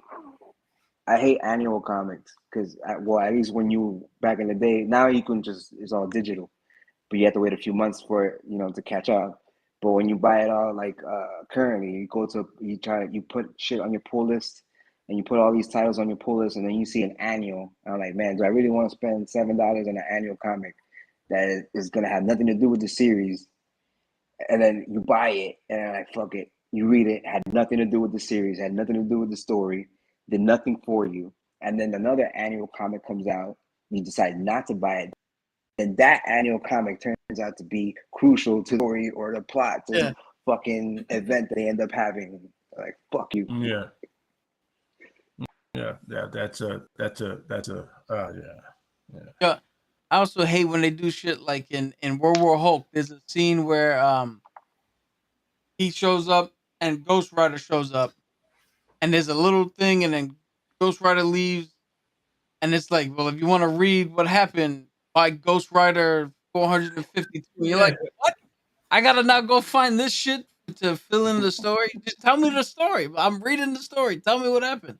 Yeah, the fucking that was this thick already. You can add another 2 pages to the shit. Like, that was happening a lot from 2000 to 2010 or 2000 to 2014. That was happening a lot. I was reading something with Spider-Man, and then it bled into the Punisher. I'm like, wait, but I'm reading the Punisher as well. He has nothing to do with Spider-Man, and they just wanted to include him in it. I was like, yeah, so that's just like a small panel to get the rest of that story. I'm like, I just stopped reading and said, I don't care enough. I don't care enough to get that one book. I don't care enough right now. And the Spider-Man story wasn't even that interesting. I was just like, I'm reading it. And when they were doing that back in the 2000s, like now, we got, Marvel Unlimited, we got DC Infinite. So it's easy to go back, especially you pay the subscription. It's easy to go back and find those comics. But back in the day, like in the early 2000s, and they tell you to go do that, you're like, all right, well, how the fuck am I supposed to find this comic now? If that comic came out a year ago, tell me where am I going to find this shit? I got to go on eBay to try to find this shit. You walk into a comic shop and like, yo, you got Ghost Rider issue 420, and they look at you and you're like, what? Like the guy in the comic shop doesn't know specific comic issues. You're like, you look crazy. You're like, yo, I need to find out what happened with Ghost Rider and Hulk. And it's like, what you talking about, man? We got all new comics. Pick one. That shit would make me so mad. Like, I feel like when comic book, anyone that works in a comic book store, they should know the fucking product, right? It's not like you work at Macy's and you can't tell me if you have this shirt in this size. I understand if you don't fucking get that, but you work at a comic book store, you can't tell me like what comic is there right now that's good to read. Like, Yeah. So I agree with you on that. Like they should be able to recommend something or catch you up on a major storyline where you're like, oh, well, if you want to read this, here's blah blah blah blah blah, and now you're caught up. Yeah. Yep. But Great, yeah. there's so many fucking comics for anybody in a comic store to know the specific issue of some You don't shit. need to. Dude, that's impossible. Yeah, you don't need to, but at least look like you give a damn. Like the comic book shops out here, they're like it's literally some college kid that just needs a part-time job. Like, all right, cool. You need a part-time job, Brent. Go do something else. Don't come to a comic book. Don't come to my world and not Yeah. give a shit. Because you should at least be able to go Ghost Rider 422. The Ghost Rider section's over there. I'm not specifically sure we have that one, but there's the whole Yeah. section for Ghost Rider. Yeah. You know what I'm saying? Exactly. I'd be like, I'm Exactly. sorry, what? Like, you do know Ghost Rider's a comic book character, right? He's not just Nicolas Cage on a motorcycle. Yeah. It's funny. You should be able to look at the comics that I have in my hand, right? Like, let me see what you got there, and be able to recommend another one from what you see. You know what I mean? Like, if you look through 4 of them, you can go, all right, listen, I'll tell you this. This is a good one. I see the vibe here. I see what you're going for. I got you. Come over here. I'm gonna recommend this for you, bro. Guarantee you like this, you're gonna like that. Give me Or at at least least- that. Give me At that. least much. at least be interested in learning the shit. Yeah, just, You know, Yo, the funniest thing I've ever had happen to me. One boy, I was on my ship. We had our cleaning station. So every like twice a month or some shit, we had to do a deep clean, and I had to vacuum the carpets in the small chapel we had. And it was one of the ladies who worked at the chapel. It was a whole bookshelf filled to the brim of regular books, but graphic novels. And I'm vacuuming, and I'm looking at the corner of my eye. I'm like, "Excuse me, you have any Green Lantern comics over there?" And she was like, "Oh, sure. Yeah, I'll go get it right now." And I'm like, "Cool. I get to take one of these and just read it while I'm on the ship." She comes back and gives me a fucking book that's green. Like, this is what you wanted, the green one, right? I was like, no. I don't want the book because it's green.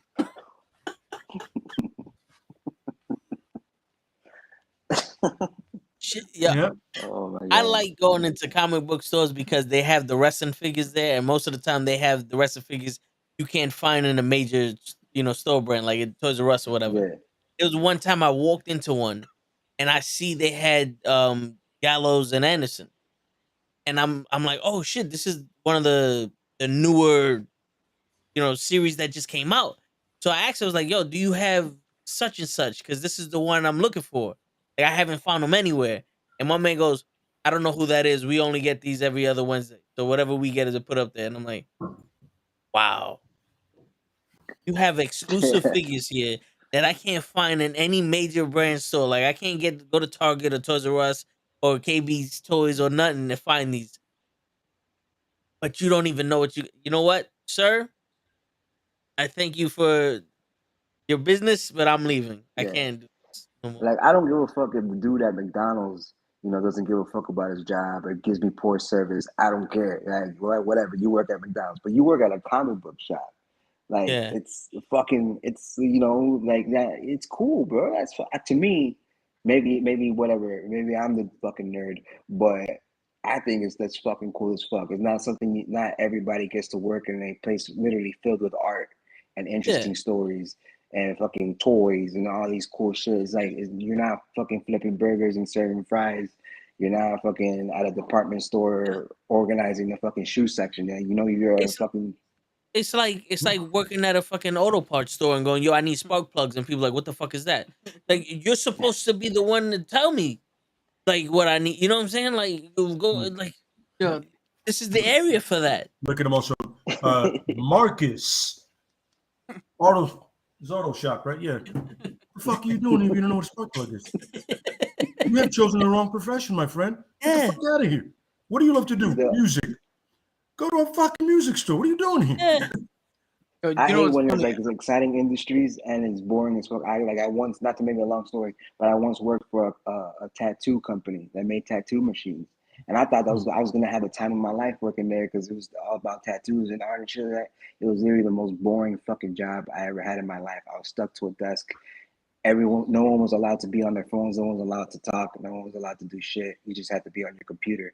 I was like, this company makes tattoo machines. We got exclusive tattoo artists walking in and out of the building, and this is the most boring fucking place in the world. So yeah, it was like I lasted a month. I couldn't do it. That shit sounds the complete opposite of anything with tattoos. Yeah. It's so weird because, like, if you work in a place like a comic shop, now, Phil can tell you, I'm not the most social motherfucker in the world. But if you don't know anything about comics, cool.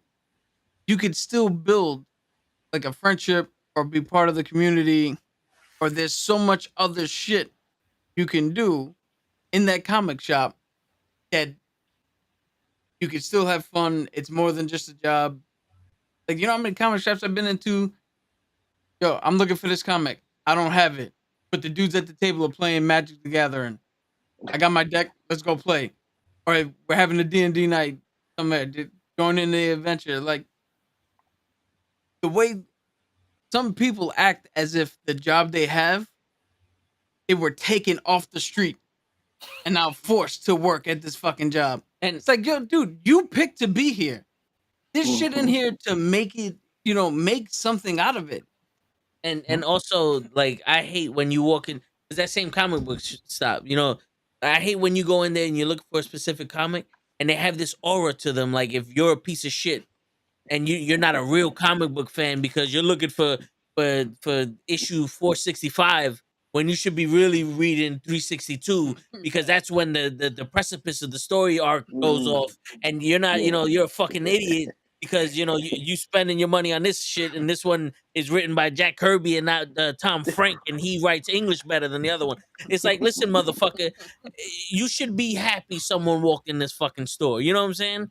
Like, you don't need to be like bred to read comic books in order to like comics. I hate those fucking type of people. It'll You know, it's like the perfect example. Don't be a mark in that. Yeah, Don't yeah, be a yeah. fucking mark. I we once walked out of a comic book store. Go ahead.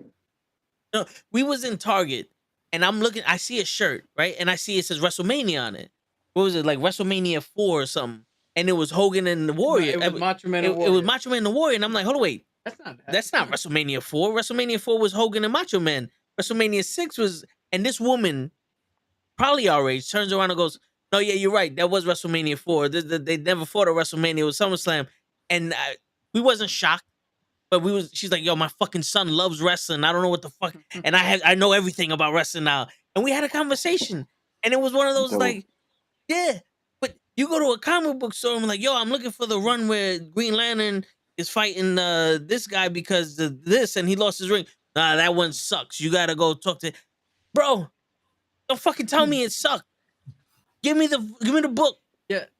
Yo, I've gotten more help in a comic shop from somebody that doesn't work there.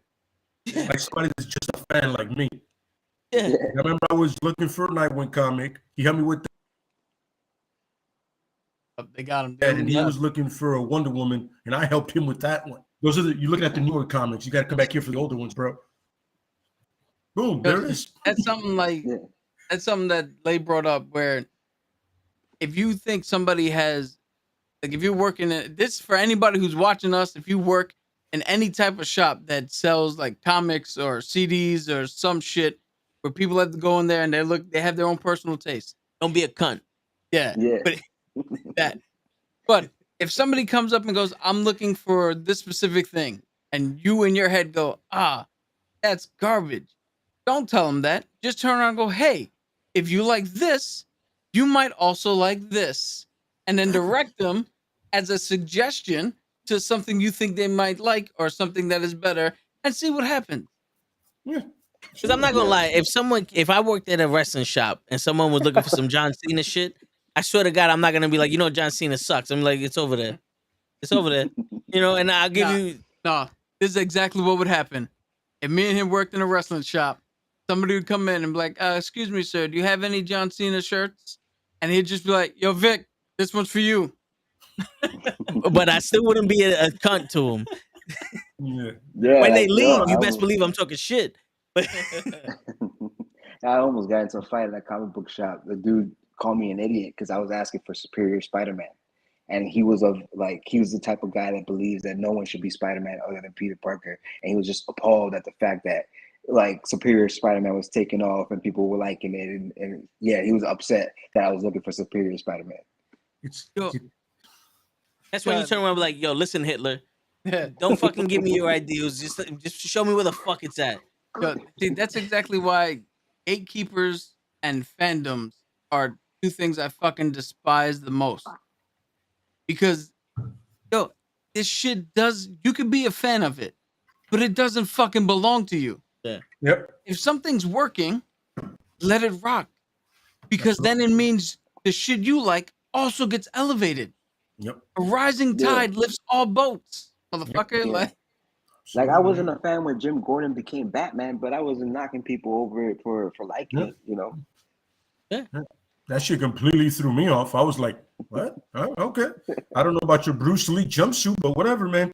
Yo, somebody out there likes that bat. I like the jumpsuit more than I like the fucking robotic suit that he had. I enjoyed him in the jumpsuit, in the Kill Bill looking jumpsuit, and then that RoboCop fucking shit he had on.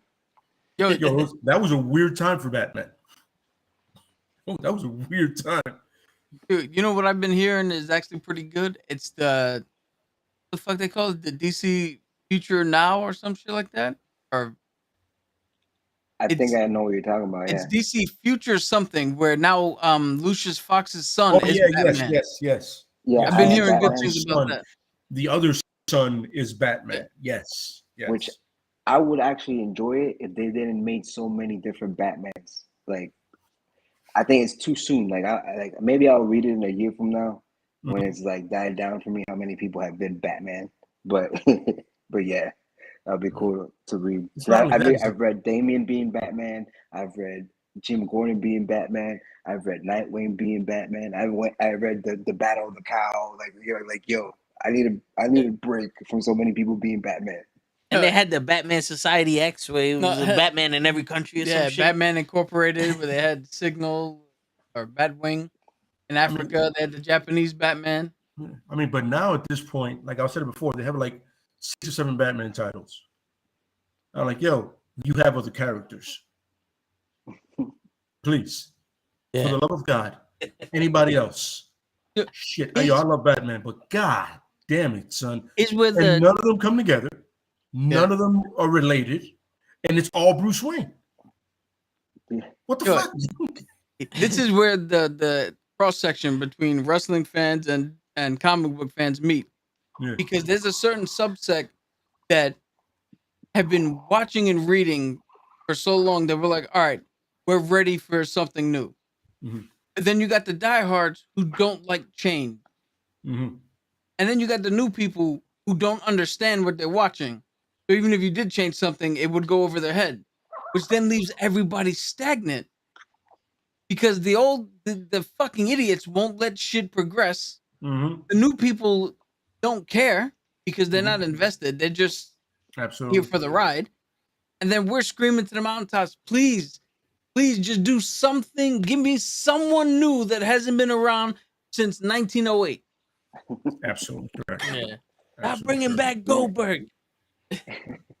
Like, yo, we're in 2022 and we're getting another Batman movie that's like still about Batman only. Like I literally thought at this point we would have already had a real Robin on screen. We would have already had under the red hood storyline play out in the movie. Yeah. A Nightwing, you know? Yeah. Remember not a back in TV the show, days, like a fucking movie. You remember back in the days when Nightwing was like officially going to follow up every Batman movie? Yep. They were really like, yo, we're going to make a Nightwing movie. I'm reading magazines like, oh shit, they're going to make a Nightwing. That's a lot. Yep. They wanted a... Not a fucking Nightwing in sight. Yep. They ended And the funny thing, the Red Hood one, they make a Red Hood animated movie for you that you can follow. Is it Die Hard faithful? No. But is it good? Fuck yeah. Yeah, I rewatched that thing like 10 times. Oh yeah, me too, all the time. Yo, Yo, how much I is it? literally got HBO Max so I can watch the Batman stuff. Oh my god. Yo, how much does it make you mad that there's still no Nightwing movie, but there's now 2 Batgirl shows? Let me explain to you that I like Barbara Gordon, you know, and I'm a huge fan of when I've read her stuff, I loved it. But they're not Nightwing. I want Nightwing first, and then everybody follows in line. You have your Red Robin, you have your Nightwing, you have your Damien, whatever the fuck he calls himself now. Yo, whatever you want, just come out with Nightwing. He was the first Robin. Yeah. You know what I'm saying? The OG. And now he's his own man. You can start it with him literally leaving Batman. Whatever Batman you want to do. Just have him walking away from Batman. All you see is the cowl, and he's like, I'm done with this shit. Him taking off the mask and throwing it away. Or the cape, or whatever the fuck you make it feel good. And then go from there. You don't have to explain. Yeah, like the shit. scene opens, the scene, the first scene of the movie opens, and you just see the R on the ground and him walking away. Exactly. And you don't have to explain shit to anybody. Because if you're there watching that movie, you already know. Yeah. You definitely know what's going on. First of all, the movie's named Nightwing. But that's enough. You know, it's going to be called and Nightwing is enough. It's going to be called Nightwing, a Batman story. Oh my! I guarantee you, the first scene in the Nightwing movie is going to be Martha and Thomas Wayne dying by the hands of someone in a clown mask, and now Nightwing is making it his mission to find the killer of his family, which we didn't even know happened yet. The first frame of the first scene is the pearls in the air. Yeah. It's not instead of having a rope cut showing what really happened. Yeah. And Dick's gonna wake up in a fucking nightmare. He's gonna be like, Martha, like it's like Bruce told me this story so many times that it haunts my dream. Oh, it's my nightmare now. It's my nightmare. Yeah. But that's what I'm saying is, if you're gonna make that, you know who you're catering to right away. You know what I'm saying? With all due respect. I mean, listen, somebody can bring a friend or a girlfriend or boyfriend or, you know, whatever tickles your pickle at that point. Whatever. But the point is, you know for a fact you're there for something. You know what you're there for. And DC has like made a moniker of spitting in our faces saying, fuck you. This is the movie we're making. Look at Batman versus Superman in the Justice League. They don't give a shit about explaining nothing. They just said, look, motherfuckers, Superman's in this movie. Like it. You know, there's 87 Batmans. All of them are different. And not one of them is true to form. Like, not one of them. Yeah. But hey, like it, motherfucker. You like the Spanish Bane? Here goes a white guy that has a fucking respirator on now. That's good. That's Ra's al Ghul's son. Wait, what? No.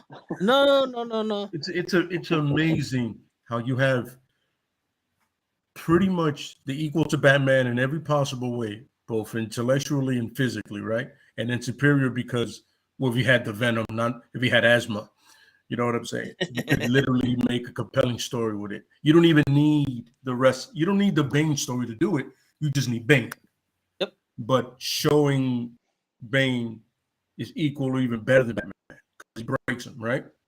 You don't do it in the first 10 minutes of the movie because, no.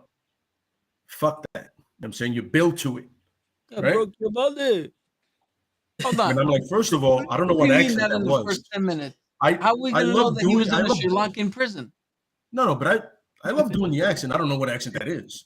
Yeah. Nobody that knows that's of any Spanish descent sounds like that. I broke your body.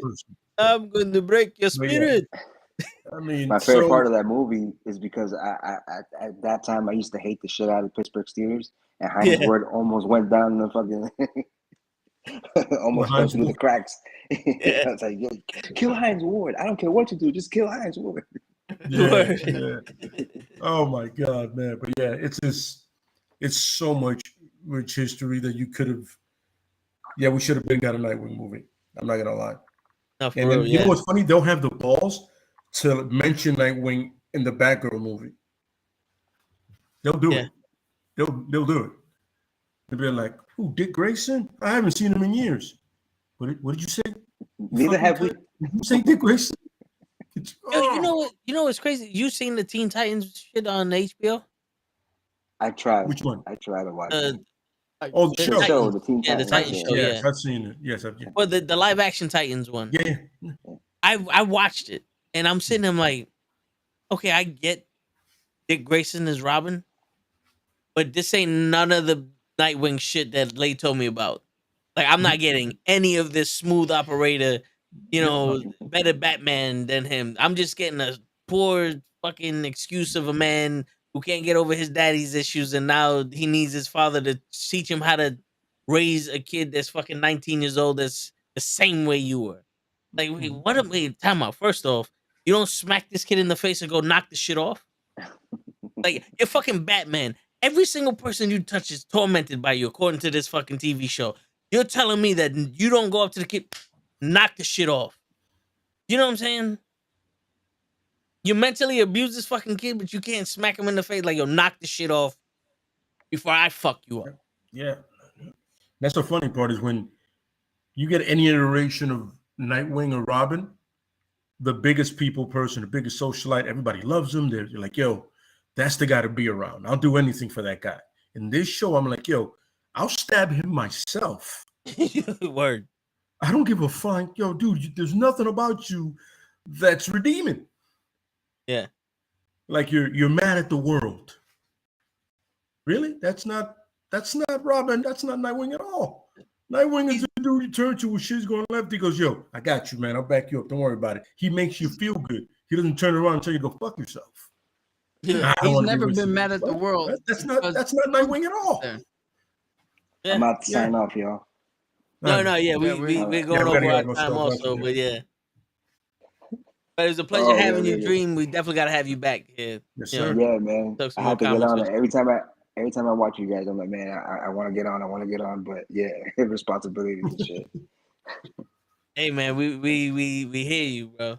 And congratulations again, Yes. Thank you, bro. Thank you so much, man. Thanks for having me on, bro. Anytime, brother. Yep. We're gonna hit that and on that note. Yep. Oh yeah, but Lay, you was gonna. I want to let him finish his thought on. No, just the whole. It was just the Nightwing thing. Is like nothing about that show shows the real Nightwing, man. That's bullshit. Yeah. You know what I'm saying? So if you want the real Nightwing, just read the comics or possibly watch any cartoon iteration that you can see. Like even the Young Justice one, even that one's better than that shit. Oh yeah. Because he becomes a leader and you see it, and everybody's like, yeah, they like Dick. You know what I'm saying? Even when he does some shit, like he follows Batman's orders and shit goes left, people are still like, I'm not really mad at you. That asshole. We're always mad at him. You know what I mean? Yeah, that's the way it goes. Yeah. I saw that show. I was like, I'm trying. I want to back it up. I want to support it, but it's not good. Yeah. Somehow we're still getting seasons, though. Season 4 is coming out eventually. Yo, they gotta justify that HBO Max shit somehow. This is true. Yo, and they gotta retcon that what was it, DC Universe, where you can go get all the TV shows and all the comics and all that bullshit. It's funny now that they did that deal with Discovery. Apparently they're gonna drop some shit and move some shit around. But good news is that General Zod is coming back for Flashpoint. Michael Shannon that played General Zod, he's going to be in Flashpoint. Oh, nice. I better him than Ezra Miller. Apparently, Ezra Miller might be gone, putting hands to people. That dude needs some serious help. Absolutely correct. He's the guy who plays the Flash. He plays the Flash. You know the swimming run. The swimming run. Aqua Flash. Aqua Flash. Exactly. Yeah. So there's a good chance to fire him. Because if they're anything like Disney, you do anything wrong, Disney be awesome. Well, nice knowing you. Not for nothing. Like, I know a lot of these comic book characters were drawn to be like the fucking Hitler version of a white guy. Mm-hmm. Like the blue eyes, blonde hair, white race. Yeah. But can we at least get a fucking guy that looks like them from the comics? Like that, this Flash looks nothing like the Flash from the comics or the cartoon. You know, like Superman is the closest we'll get to somebody who looks like Superman in the actual movie. But it's like, bro, Aquaman is a guy with blonde hair, clean cut, and stoic. He's not Jason Momoa surfing fucking homeless bum. You know what I'm saying? Yo, it's funny. Patrick Wilson said in an interview that when he did the first Aquaman, Jason Momoa looked so different that Patrick Wilson said, "Fuck it. Well, if he looks like that, I'll look like Aquaman then." And that's why he had his hair blonde, and that's why he looked the way he did. Because he just said, "Fuck it, my guy's gonna look like what your guy should have been." Yeah, that makes perfect sense. You know what I mean? Yeah. I mean, there's time to take liberties and there's times not to, But look, in one comic they do have Aquaman with longer hair or whatever, but he doesn't look like Jason Momoa, so whatever. Yeah. They just picked a tall, muscular guy that he brought that Momoa factor, man. I'm telling you, when I went to take my cousin to watch that, I turn around, I'm like, then I go down, I literally go down and go, so many women in here. How do you motherfuckers know who Aquaman is? Yo, The Momoa effect, bro. yo, he should have been Lobo. Oh, yeah. Yeah. He would have been perfect as He would Lobo. have been 100% perfect for Lobo. You know what I'm saying? The main man? Absolutely. I mean, look, they tried to do Lobo in that Kryptonite show. That was terrible. But, they tried. I kind of refuse to watch any like Superman shows. I heard the new one on CW is actually really good. Probably the best one out of apparently that one has a great balance of like family life and Superman. And like only one of his kids, I guess, is getting the powers. So he's going through like teenage angst and then almost destroying the world. Ah. You know what I'm saying? But apparently the guy who plays him is doing a good job. So you know what I mean? But nobody likes Lois Lane. Ever. That's what I've read, and people that I know that watch it told me like fuck Lois Lane. And I'm like, seems like it's a general consensus. Yeah. You know what I'm saying? But we'll see. You know what I'm saying? Yeah. And hopefully they do fire Ezra Miller. We'll be happy. You know what's crazy? Lois Lane is kind of like a toe in the show topic. If we're gonna get into her, you know what I'm saying? Like it's weird, bro. It's like you have Lois Lane in your life. Yeah, it's like you're literally Superman. Can do anything. Fuck is Lois Lane doing? Like, what the fuck is she doing? Lois Lane is doing what Superman can't. Killing fucking Dying? Doomsday? Dying? I don't know what that statement means, but women empowerment. That's it. You would probably have made one of the most accurate statements of this time. Because you're doing stuff, but I don't know what it is. So you just letting them do it? Yep. That's what it is. That's your generation, baby. What the fuck is going on? Man. Yeah, and on that note, yes, brothers. it's your friendly neighborhood knucklehead signing out. Peace, everybody.